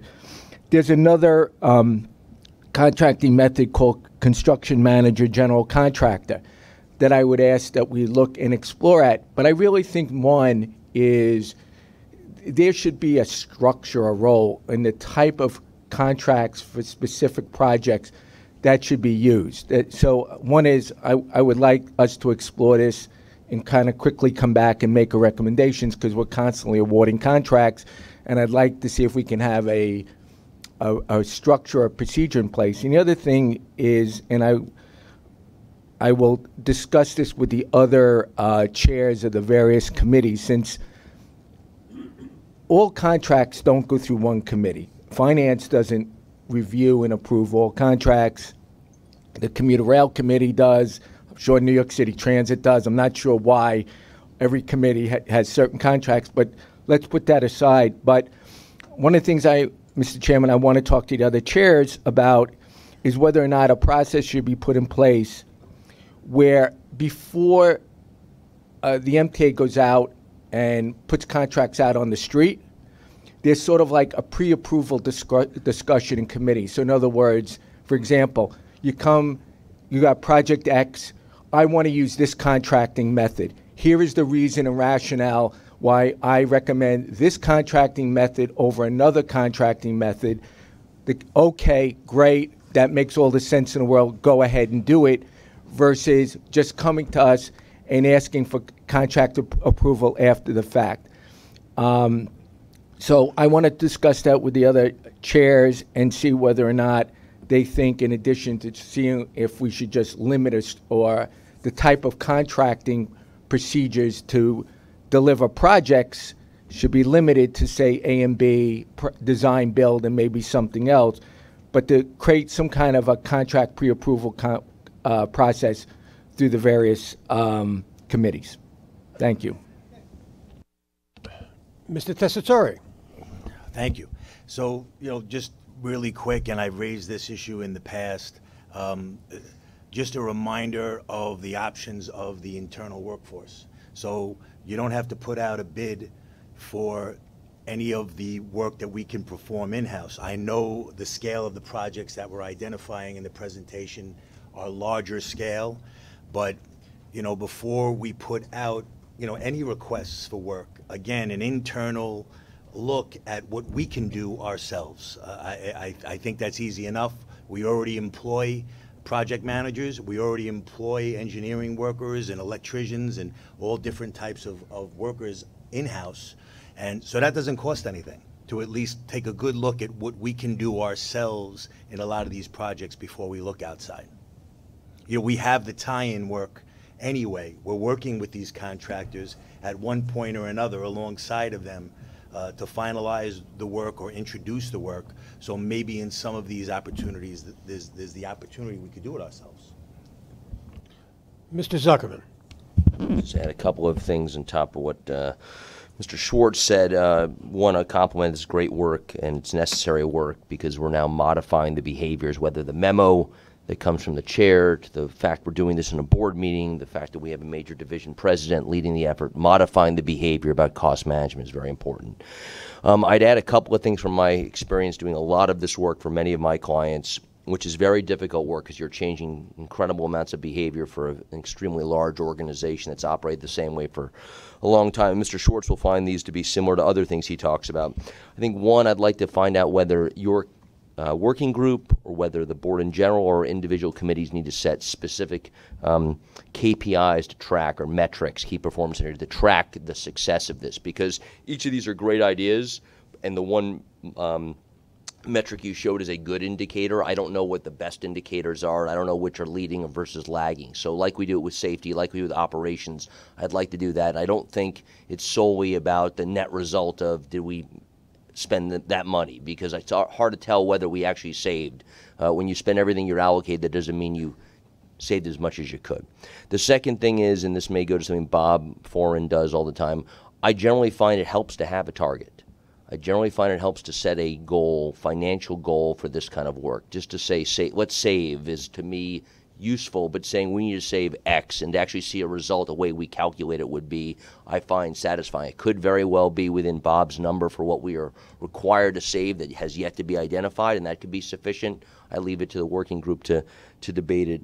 And then as a more general statement, these are the great moves I would love to discuss for the major ones at some point in this setting or some others. What are the carrots and sticks available? I find all incentives drive all behavior. And to start, maybe the incentive simply is someone asked me to do it and they give me some visibility to talk about it. But what are the future carrots and sticks for these kind of programs? Because when it gets further down in the organization and far less visible, those are things that would happen. They say that what you do when someone's not looking is how you really will act. And so I think similarly we have to figure out how we create the incentives to make this the behavior of the future. But thank you, Scott, very much, and for your team. Mr. Zuckerman, we will start addressing those issues at our February meeting. And as you know, we've launched a number of different initiatives here to look at all of these areas where we're spending too much, not spending enough, not deploying appropriately and efficiently. So we'll have more to say on that in February. But thank you. Those are very good points and points well taken. Mr. Saul. Is now the appropriate time to bring my point up on the L train, Freddie? I was hoping we could get through committee reports first and our procurements. But after that, of course, I'd give the floor to you and you can make whatever comment you wish on it. We have a few reports, a few committees to report. Go ahead. Speaking of reports, Finance Committee, Mr. Schwartz. Thank you, Mr. Chairman. Before I go through the report, there's two items of business I just want to raise. One is I want to apologize to Veronica. Commissioner Vanderpool. Her resolution that she put together in December of 18, there was a commitment to get this resolution for discussion in January. That did not happen. I take full responsibility for that not happening as chairman of finance. It will be on for the agenda for discussion purposes leading up for the February Finance Committee meetings. My apologies again that it did not appear for discussion this month. And the other thing that I'm going to ask the members of the Finance Committee, we also need to talk about fare evasion, and in schedule with dealing with fares and other things. I think it's, and it's a thing I've raised, we have to address the fare evasion issue. We got briefed in December that we're losing at least $220 million. We're leaving $220 million on the table on fare evasion. With all the operating deficit issues that we're being told about, we're looking at fare increases, we're looking at other, that's a $220 million revenue loss to the agency. I don't expect that we're going to ever recover $220 million, but for us not to be able to recover 150 million of that dollars, shame on us. And we need to be able to come up with a plan with Andy Byford and Phil and Kathy, and we need to be able to come up with a plan we all believe that will work and put funding behind it, including NYPD, Eagle teams, or whatever it is. So I'm hoping that maybe through the Finance Committee, which a majority of the board members sit on, we can come back and make some recommendations on how to address fare evasion so we can get going here in the early part of 2019 and have much better news by the end of the year, calendar year, than we did and from what we heard in 2018 last month. So thank you, Mr. Chairman, for your patience with that. Let me go to the Finance Committee report now. There are 2 non-competitive procurements in the amount of $11.1 million. The committee recommends these procurements, and I move them. Is there a second? Any discussion on these procurements? Hearing none, all in favor? Opposed? Abstaining? The procurements carry. There is 1 competitive procurement for $400,000. The committee recommends this procurement, and I move it. Is there a second? Is there any discussion on this procurement? Hearing none, all in favor? Aye. Opposed? Abstaining? There are This no procurement carries. I'm sorry, Mr. Chairman. There are no ratifications this month. There are 3 real estate action items this month described on pages 53 through 58 of the book distributed for this meeting. The committee recommends these real estate items, and I move them. Is there a second? Second. Any discussion on the real estate items? Hearing none, all in favor? Aye. Opposed? Abstaining? Mr. Chairman, this concludes the Finance Committee. Mr. Merdler recuses. On which real estate item?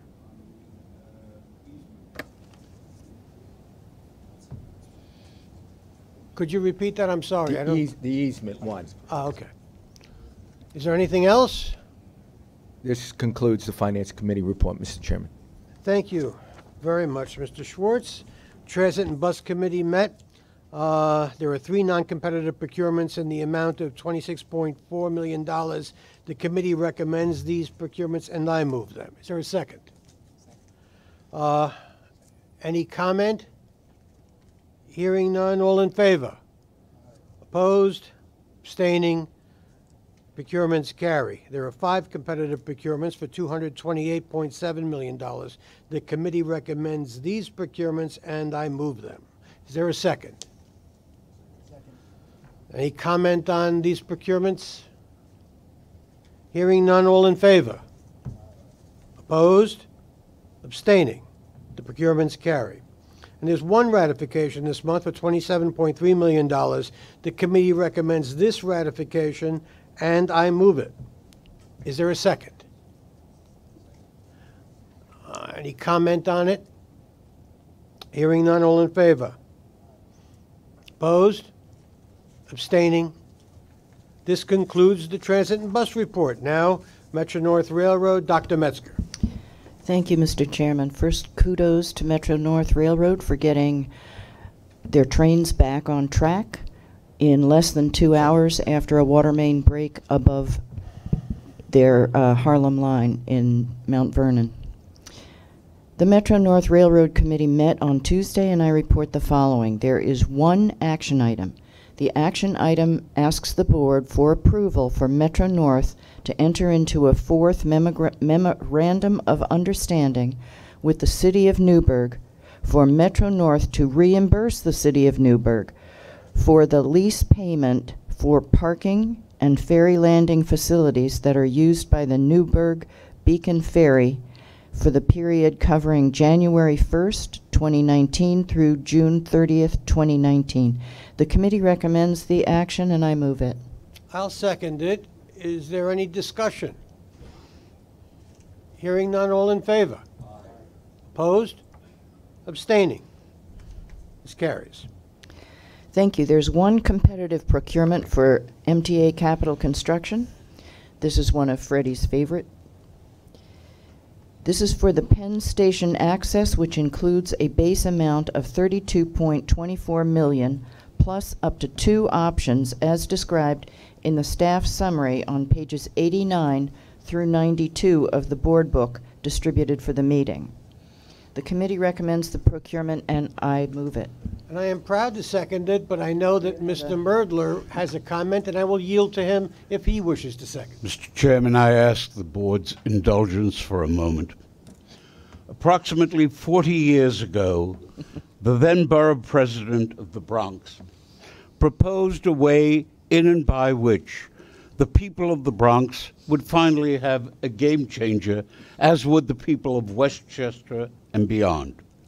He proposed at that time that a lightly used rail track known as the Hellgate Line be used for mass transit so the people going to, through, and from the borough of the Bronx, especially those in the East Bronx, those who have the greatest need, would finally have some form of mass transit.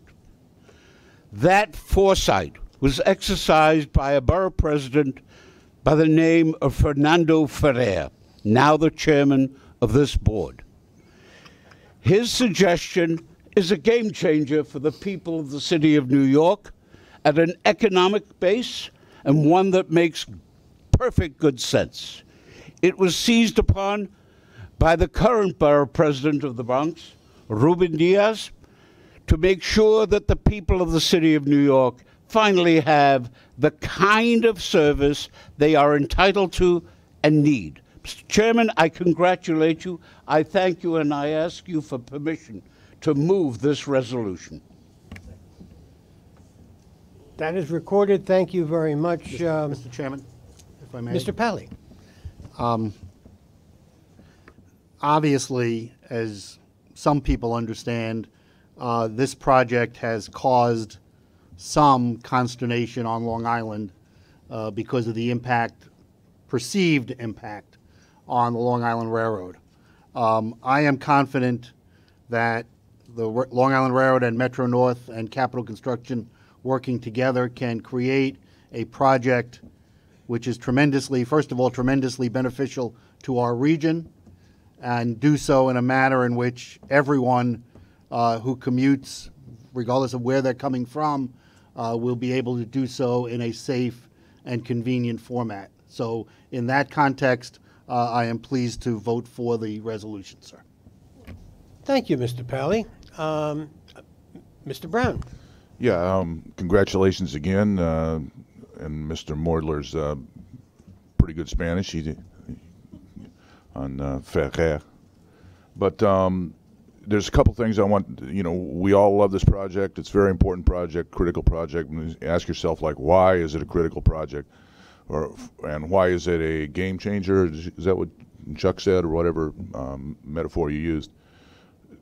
First of all, it's connecting city commuters with the suburbs, suburban commuters with the city in other ways than the important project of giving access to the people in the so-called transit deserts.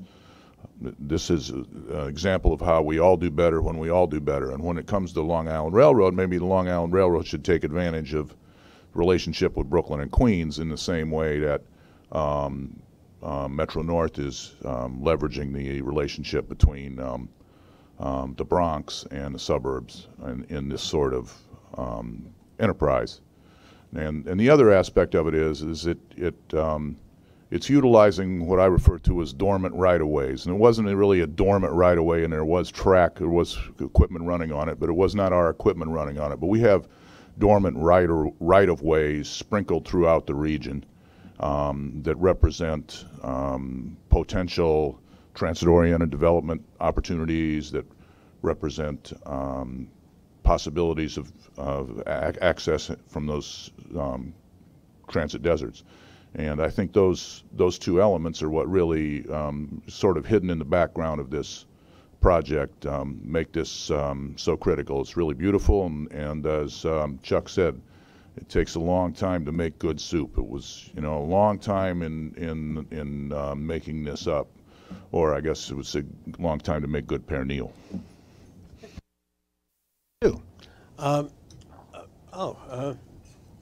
Mr. Albert and then Mr. Glucksman. This project is a dream come true for many rail advocates in the region. Imagine Co-op City to Midtown in a half hour or under. Imagine how many people will use that. This opens up employment opportunities in places like Stamford, Connecticut, for people in the Bronx that was a really circuitous, long trip for them before. This opens up the possibility of through running a train from New Haven to Trenton, for instance. I think with these kinds of options and the Bronx having so much rail in it and now finally taking advantage of this very lightly used rail line, more people are likely to use the system and not to drive, especially if you can go through Penn and into New Jersey, for instance, which through running would allow. So kudos to everybody who got this project up and running, and can't wait to see it in action.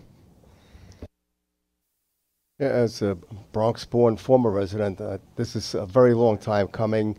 It's a great project. I mean, it can't begin to make up for what we lost with the ARC project, but it's beginning to make some steps, and I'm very glad that we've been able to approve it.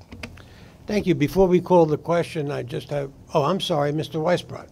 I just wanted to add, I know that everyone has piled on in support of this project, which I do as well, but one of the major advantages that this will offer is desperately needed new housing opportunities in the Bronx, and something that the city of New York, as we all know, certainly needs, especially affordable housing. And I think that this really is an example of how transit and housing can work effectively together to leverage each other for the benefit of not only the city but the region as a whole. Thank you. Just two clarifications before we call the question. One, I think Mr. Merdler is off by 1 decade. It wasn't 40 years ago, it was 30 years ago. Although some days it feels like 40 years ago. And the second and more important one is I was there at the meeting with Amtrak. I'm not, and anybody who was there, and I know Jan Oliva was there as were others, who was there, will second what I'm going to say. This breakthrough would not have occurred were it not for the leadership of Governor Cuomo. I was there, I saw it, and it was amazing. We couldn't get this project moving. So I just want to salute him. This is a big deal, not only for the Bronx and Westchester and Connecticut and Midtown West, but for the entire region. We're finally making a link that's been missing for a long time, that's important, and I think will pay untold dividends back to us in terms of job opportunities, housing, ease of transportation. This is a legacy project I think we can all be very proud of. So, all in favor? Aye. Opposed? Abstaining? This carries. Thank you, everyone. This is a project that has a variety of positive impacts, a variety of benefits to the entire region. It's been a long time coming. I appreciate all the work that many, many people did to bring it about, and I'm rather glad that it happened during your tenure as chair. It's full circle. Thank you. I haven't finished. There are no non-competitive procurements or ratifications this month. And now, I'm finished. Thank you, Dr. Metzger. Long Island Railroad Committee, Mr. Pally. Thank you, Mr. Chairman. There are 3 non-competitive procurements for the Long Island Railroad for $1.35 million. The committee recommends these procurements, and I move them. Is there a second? Second. Is there any discussion on these? Hearing none, all in favor? Aye. Opposed? Abstaining? There are Chairman's carry. 6 competitive procurements, one for Long Island Railroad for $300,000 and 5 for MTA Capital Construction for $37.5 million. The committee recommends these procurements, and I move them. Is there a second? Any discussion on the procurements? Hearing none, all in favor? Aye. Opposed? Abstaining? The procurements carry. There are no ratifications this month, and this concludes the Long Island Railroad report, sir. Thank you, Mr. Pally. Bridges and Tunnels Committee, Mr. Merdler. Mr. Chairman, the Bridges and Tunnels Committee met on Tuesday. The committee has no procurements to present for the board approval, and I thank you. Now, final on the agenda, Mr. Saul is asked to be given the floor to address the L train. Mr. Saul. All right. I'd like to preface what I'm going to say by making a comment. I really don't know, and I'm not capable, I'm not an engineer, of knowing which is the right way to proceed with the L train work. And therefore, what concerns me most is that we've had a project here, a very large project with over $500 million contract being let that was approved by the board with a lot of time spent by a lot of people here, and the fiduciaries, the board members approved this contract. Now we have had an abrupt change which has not been brought to the board. And again, I don't know whether it's right or wrong, but I do know one thing, that this is so big a change and such an important contract that the board, who are the fiduciaries for the passengers, for their safety, for the procurements of this agency, should certainly have the opportunity to vote and to decide how to proceed and how to move forward. I know that the chair has agreed that we're going to hire an independent consultant to advise the board. However, I don't believe that a decision to move forward in any direction should be made without this new person being hired, being brought in here, and been able to brief the board in all aspects of this decision. This is a major change that affects a lot of people's lives, possibly a lot of people's safety. A huge amount of time, money has been spent on this thing, God knows how much. And I don't see how we can make a change without the board, who are the fiduciaries here, to approve this action. Look, I'm not a lawyer, and I'm sure there's all kinds of ways that you can justify moving forward without board approval. However, I think to take, for management's sake, to take this upon themselves without the fiduciaries approving this is a really bad mistake and sets a really bad precedent going forward. And to further make this, in my opinion, something the board should look at, I understand when the decision was made how to proceed on this very important project. There was a question that what way should this be accomplished? Should it be done with the now alternate proposal, or should it be done with the original proposal? And of course, we know what the decision was by management and what the board approved at that time. But I also think that this independent engineer that we're going to hire and the board should have the opportunity to see what transpired, look at the minutes, see what the discussion was at that time. So I don't know what the feelings are of my fellow board members, and I haven't polled anybody. I'm speaking for myself now. I think this is a giant mistake. I don't think this is something that we have to rush 30 days, 60 days, whatever it takes to review this project and have board approval is the proper way to proceed. And I'm just addressing this to the chair, who I think is a very fair person, and I hope that there's a lot of consideration given that we just don't railroad this project and move forward without board approval. I think it's bad for everybody, the agency and certainly the management. Thank you, Mr. Chairman. Thank you, Mr. Sewell. With all due respect, I want to remind you that, and I'll remind everyone, that we had a pretty fulsome discussion about this, and in which you participated, Mr. Sewell, at the special meeting previous to this one. And we will have more fulsome discussion on it in February and March and April.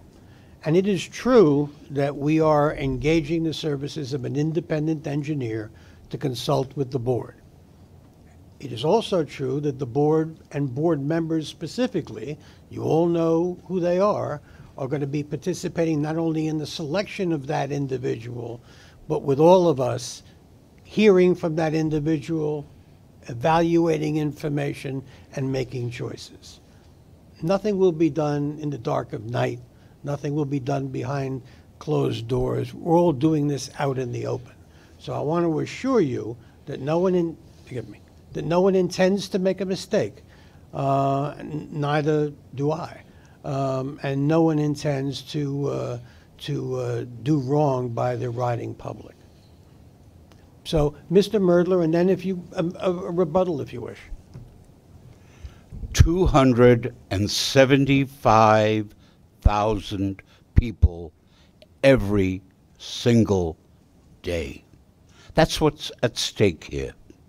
275,000 people, their businesses, their homes, their convenience, their ability to get to and from work. I appreciate Andy Saul's careful and considered comments. As usual, he thinks it out. But I want the record to be clear. When we considered and heard the prior proposals, as a board and as members of the board, we were offered only two choices, bad and worse, closing it for 15 months or 30 months, and whatever else may be reported in the media that never got to the board. That was opaque at best. We have a full and fair opportunity to debate now. We have presented to us an independent engineer who will make a decision and supervise. And we have a governor who cares, and I thank you. Mr. Saul wants a rebuttal? And I appreciate what you say, Freddie, the only question I have, I don't believe we should make the final decision to go forward with this alternate proposal to do the work prior to the board being advised, as you say, by this consultant or engineer, and prior to the board having a vote to approve the alternate method. That's the difference that we're talking about. But I do feel it's a big difference. Let me help you with the difference then, at least to the extent that I can.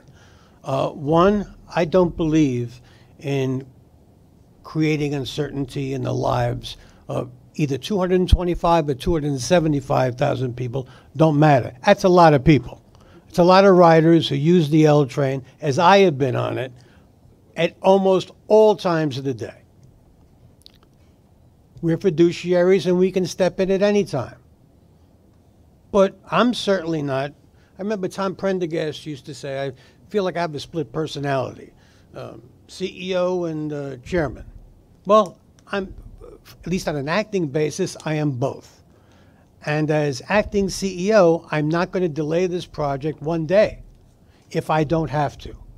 And we'll keep the board completely apprised and the process open to all the board and the board members.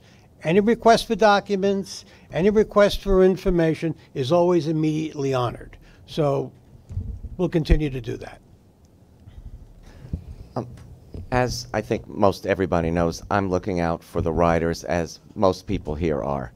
And I think Commissioner Saul is raising an issue that hasn't actually yet been addressed. We were all here. We know the 3-year preparation for this project. In fact, the community meetings that were held were unprecedented for engaging the people who utilize a particular subway line. From Canarsie to the West Village, meetings were held. Videos of what the conditions of the tunnel were shown to everybody. Chunks that were removed from the tunnel were actually on tables for folks to look at.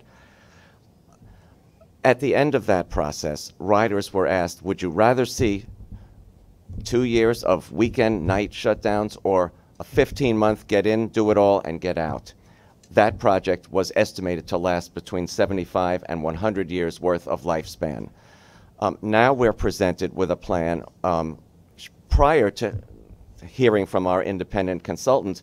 We don't know what the silica dust removal process, how long it will take. Will the Monday morning rush hour be in fact okay?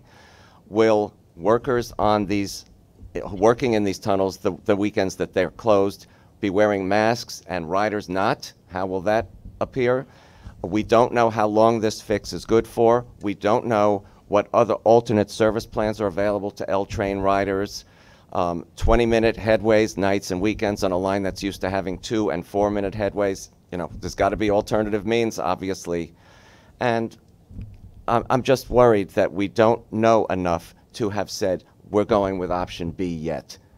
I don't know that since you're talking about a plan that will last 40, 50, 100 years, whatever it is, that another month waiting for our independent consultant to advise us is going to make that much of a difference. Perhaps I wasn't clear. We are doing both at the same time in order not to waste time. Now, if there's nothing else, I'll entertain a motion to adjourn. Second. All in favor? Meeting's adjourned. Thank you.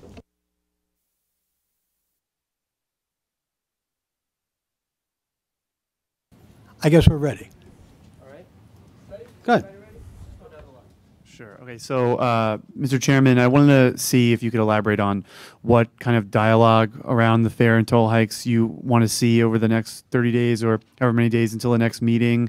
What are the other alternatives that are being discussed from potentially Larry Schwartz's plan? Could you give some details on that? And I just wanted to clarify. Does the delay today mean that the fare hikes won't take effect in March, or could they still be enacted in March? What's like the window of time that needs to go by? Okay, that's a fulsome and fair question. I'll do my best. Look, we've had extensive public hearings, public consultations, discussion among the board members, discussion in the media. But at the end of the day, when board members say, we're not prepared for this vote, we'd like a little more time, we'd like to consider some more things, I respect that and support it. So that's what we did today. Very simple.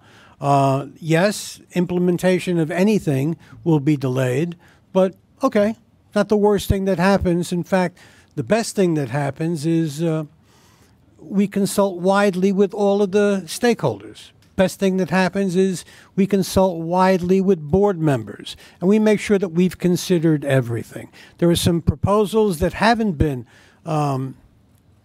publicly discussed at hearings that actually are very interesting and intriguing, and I want to hear more about myself as a board member. So we'll be doing a lot of that. No, February is not likely. Oh, February meeting? I'm not sure of the answer to that question because we have a lot of moving parts here. We have fares and tolls, commuter rail, subways, buses. Well, Right. Well, you said it would be delayed from March. Is that because there's like a specific window of time that needs to go by? Well, the tolls, it requires 60 days by law. Fares, I'm not sure, so I don't know. I don't want to give you an incorrect answer.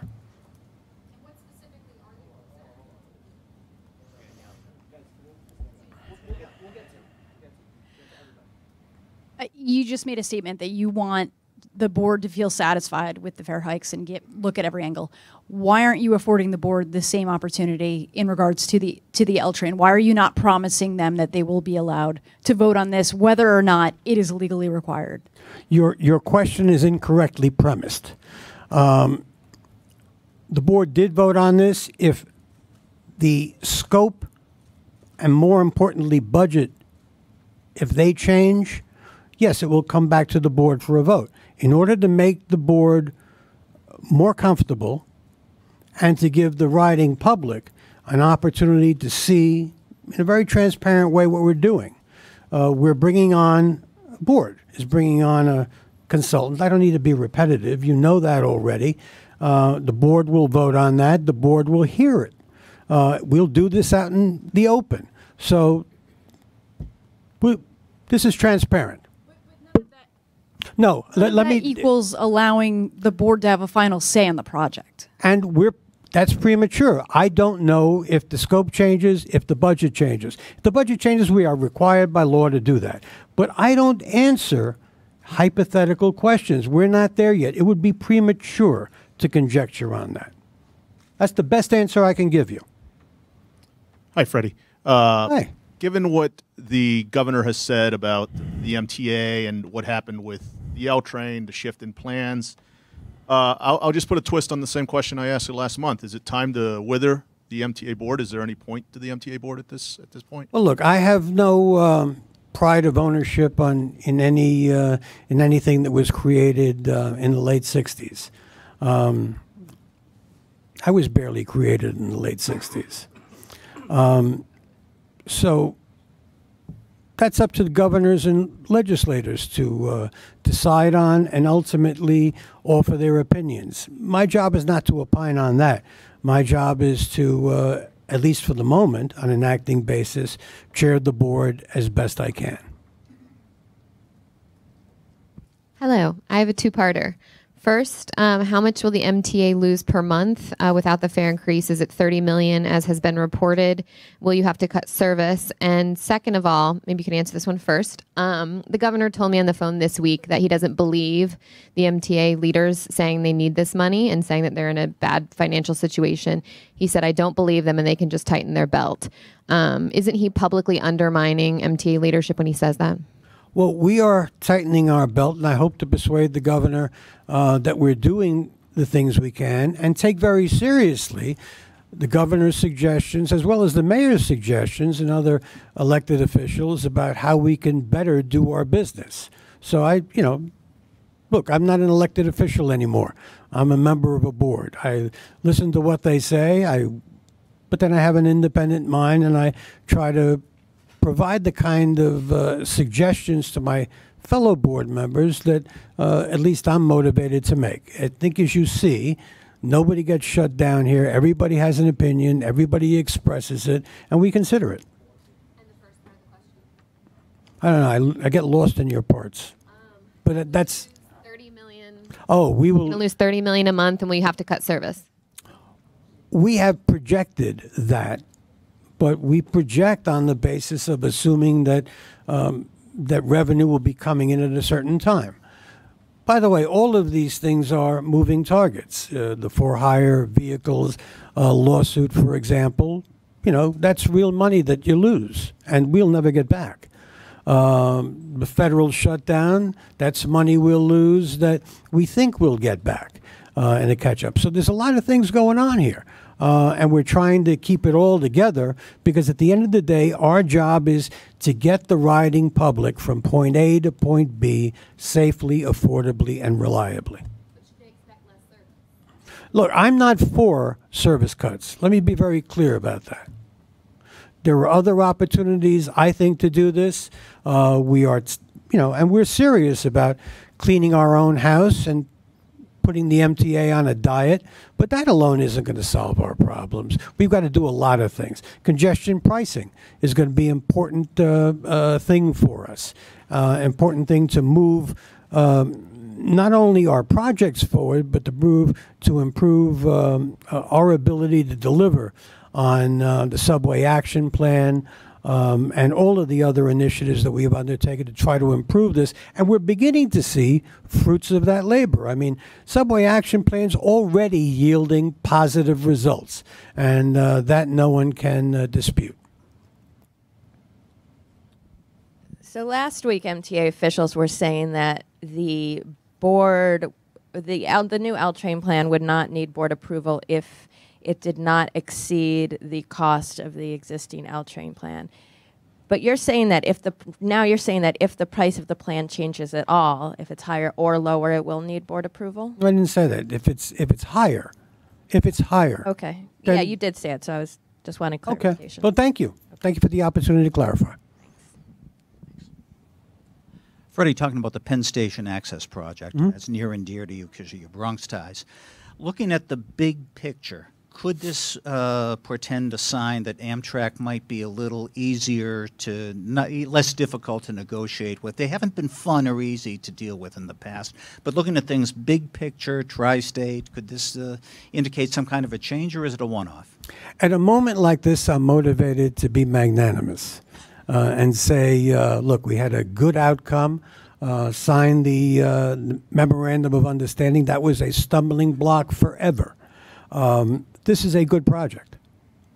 This is a project that, for a fraction of the cost of doing similar things underground or elsewhere, will do a lot of things. Get people to and from work, medical appointments, school, affordably, faster, take car trips off the road. Those are all good things for us.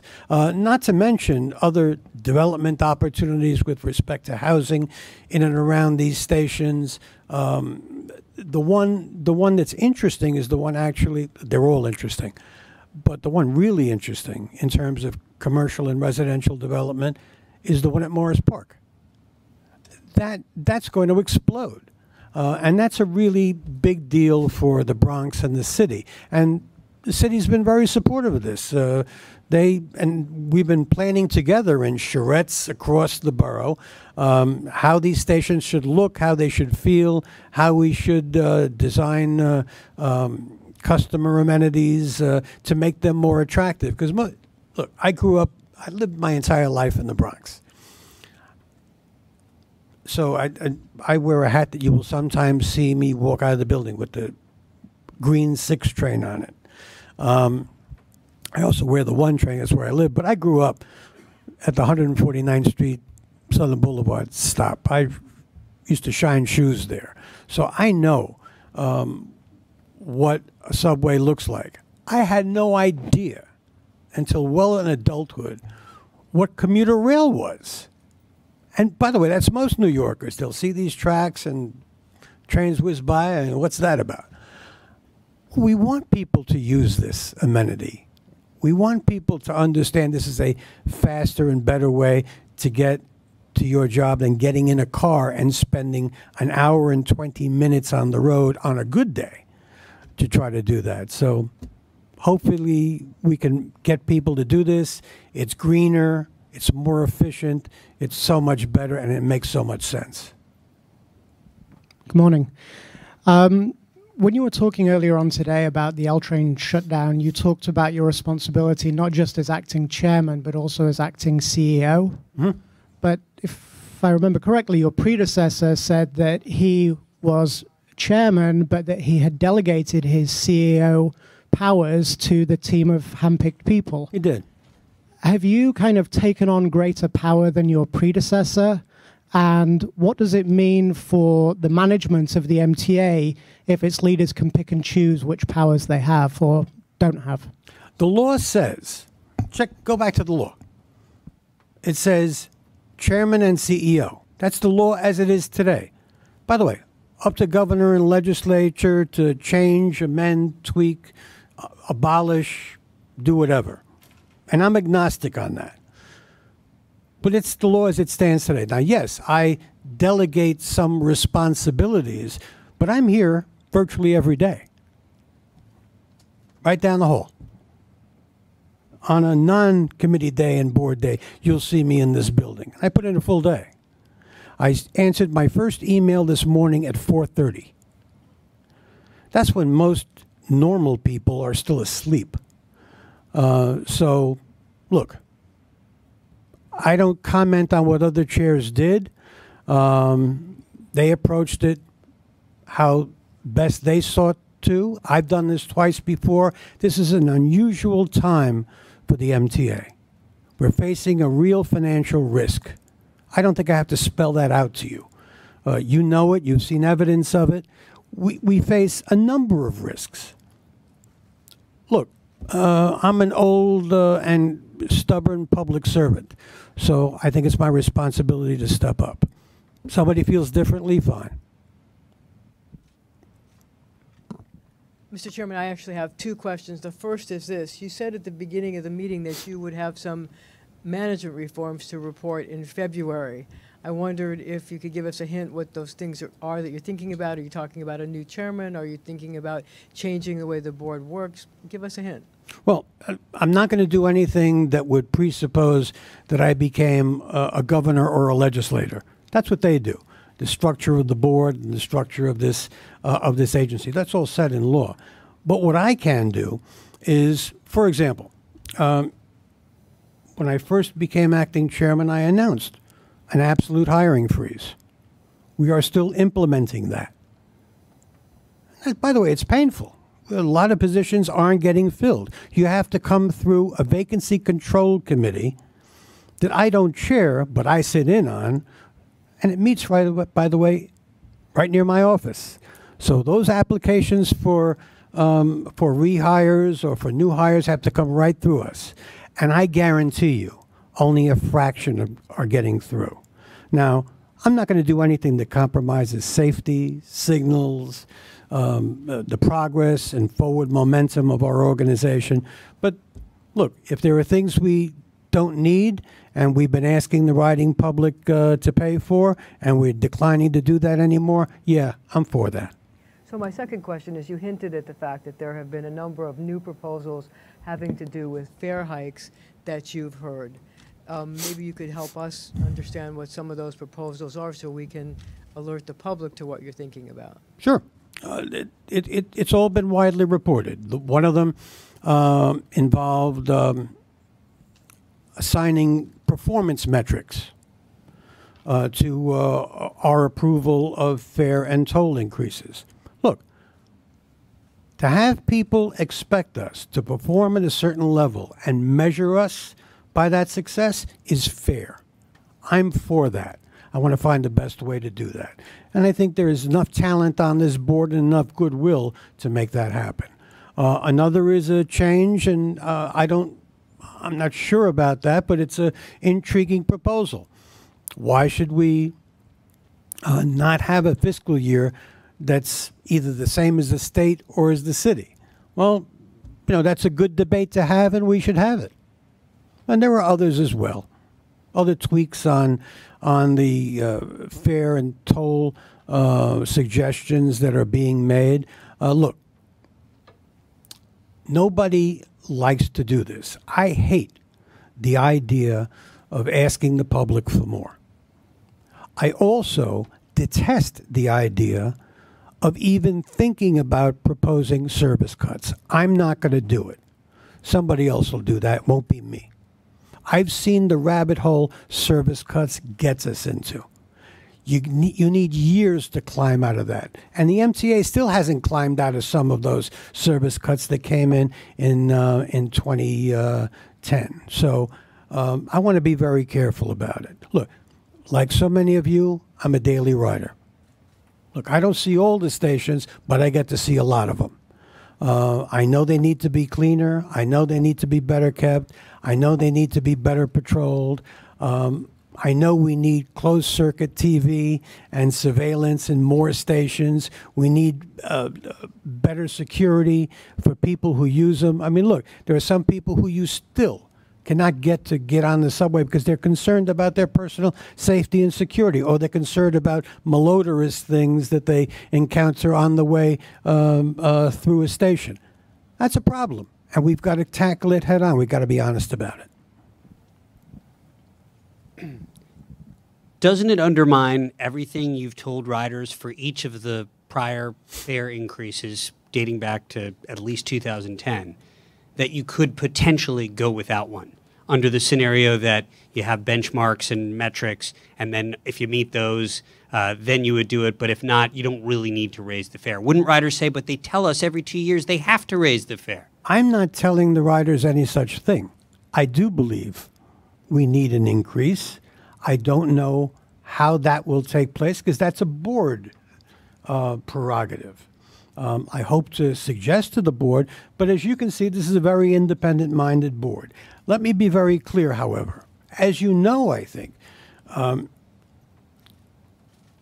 if you look at the revenue for subways and buses as a pie chart, fares doesn't cover it.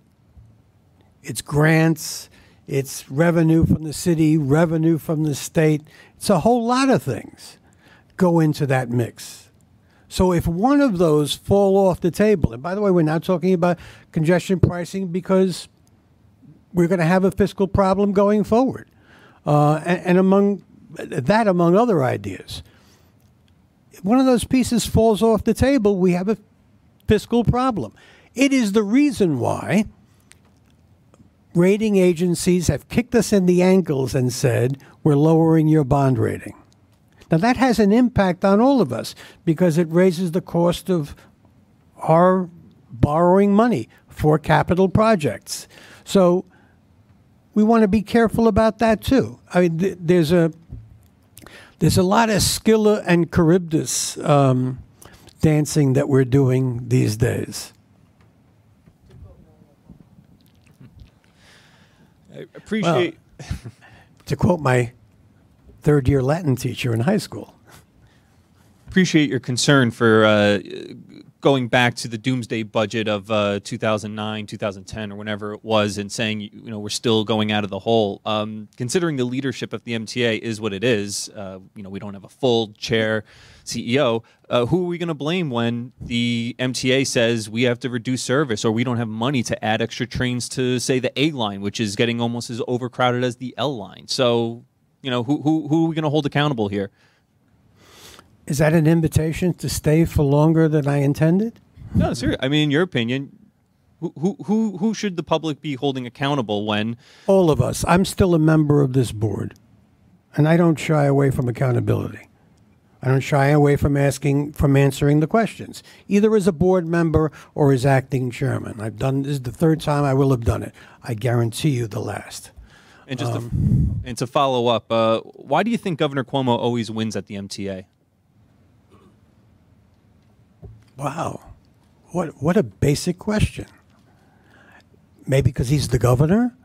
And why does the mayor win when he advances arguments? Because he's the mayor? I don't remember the mayor winning anything here. Maybe I'm missing something. Well, he was against the fare increase. He's verbalized that. Mm-hmm. Look, we want to work collaboratively with all of them.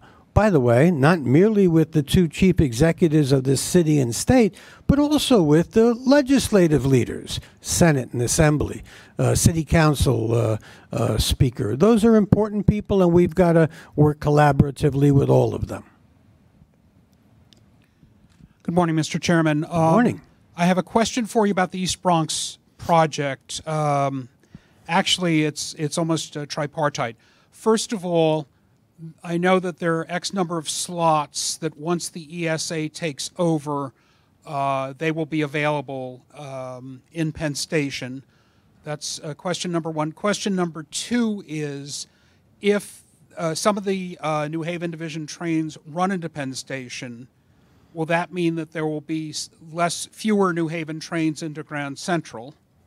And number 3, is there any kind of an anticipation of a schedule for these stops in the East Bronx? I realize, we're looking out a few years, but just... Yeah.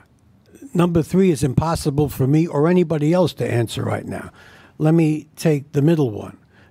There are no New Haven trains stopping along that line on the East Bronx, and going into Penn Station. 0 today.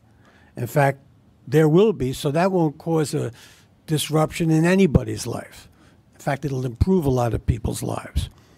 The more fundamental issue is, you ask a good question about slots at Penn Station. We anticipate, by the way, with the opening of East Side Access, and East Side Access must be fully turned on and running before we get into turning on Penn Access. But once that happens, we will know exactly where this settles in a relatively short period of time. Those underutilized slots, trains that go into Grand Central Terminal, are available for us to use for Metro North and for others. We're not selfish. Buenas tardes. Buenos días. Buenos días. Buenos días, claro. Muchos hispanos utilizan el sistema de transporte y mi pregunta es la siguiente. ¿Con esta posposición o aplazamiento significa que ellos van a recibir un alivio a corto plazo o representa a largo plazo? Bueno, queremos brindarle el servicio que les corresponde. Y en este contexto no puedo hablar de la tarifa. Puedo hablar claramente sobre el proceso. Y el proceso es el siguiente, que la Junta de la MTA va a considerar todas las propuestas que tenemos en la mesa o propuestas de los miembros de la Junta o propuestas que hemos visto en la prensa. Y vamos a considerarlas en la reunión que viene en febrero. O sea, que habrá aumento. Creo que sí. Sorry to continue in Spanish, but I'm gonna... Don't be sorry. Mi pregunta es, ¿cómo afecta esto el presupuesto? Porque el año pasado se aprobó un presupuesto en el que incluía el aumento del pasaje y los reportes dicen que la MTA perdería $30 millones y servicios que también van a ser reducidos. ¿Nos puede responder esto? Bueno, yo no estoy apoyando una rebaja en servicios, una rebaja en el número de trenes que coge, autobuses, las líneas. Para mí eso es imposible. Pero en el contexto de fondos que la MTA necesita desesperadamente, hay que considerar que o ahora o después necesitamos más fondos. And I just have one more question in English. It's on behalf of my colleague, Corny. She had to go downstairs for a live hit. And her question is, how much did Governor Cuomo influence the decision not to move forward with the fare hike? I'll tell you who influenced. I didn't hear from Governor Cuomo or any of his staff on this. I heard from my board members. And that's my job. One more fare hike question. Just curious, why are you confident that Larry Schwartz will come up with a third plan? He had a month to do it, and I believe he said today he tried in vain to find some sort of plan that would be connected to metrics. So are you still proceeding with that in mind, or is there a fourth plan, or is it now just no fare increase or one of the two that we've I'm getting seen? confused with all of this. Let me tell you simply. Look, Mr. Schwartz has a point of view, and it's a very strong one. Look, I fundamentally agree that we should hold ourselves to measuring up against some standard, whatever that is. By the way, I think we've seen that in subways already. Andy Byford did a spectacular job of setting metrics not only meeting them, exceeding them. And that's what we need to be pretty much everywhere at the MTA. Look, that's not his job, Larry Schwartz's job, to come up with the idea. It's all of our jobs to come up with this and to consider it and to do the right thing. Vote it up or down in an open, democratic way. Do you know any transportation system in the U.S. that ties fare hikes to metrics? Not aware of it, but why not us? Why not? Let's consider it at least. Look, we owe the riding public that. Let's consider it. Let's tell them we are very concerned about our performance. We owe you better performance. Look, you all know how, I think some of you know how I feel about taking the subway. It still takes, from where I live in the Bronx, about an hour to get down here. No matter how it goes. If something bad happens, it happens. Give or take about 10 minutes. But for some people, a real cataclysm in the system wrecks their entire day. And most of us try to get up a little earlier to get to our appointments on time. Still takes about the same hour, give or take 10 minutes for me, to get from the Northwest Bronx down to Bowling Green. That ain't bad. To follow up on Stephen's question, what exactly do you expect will be happening in the next month to try to figure out what other options are out there?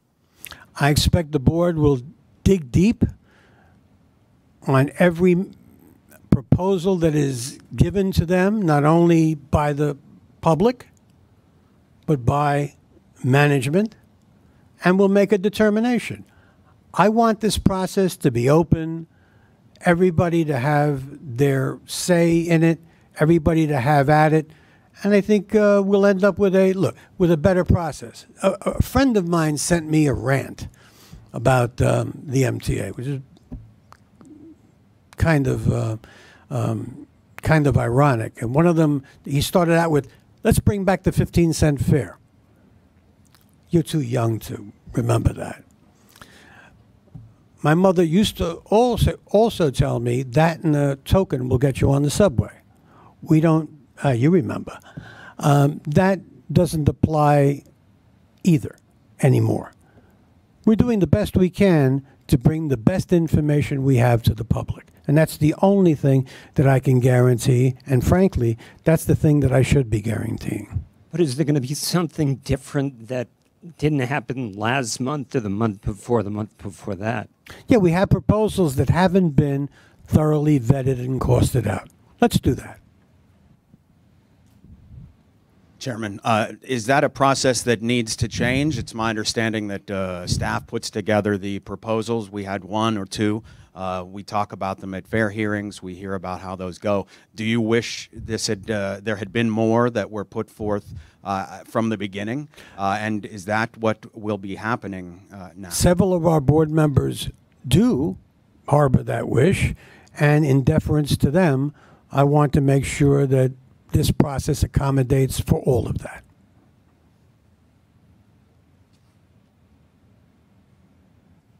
Thank you. Bye-bye.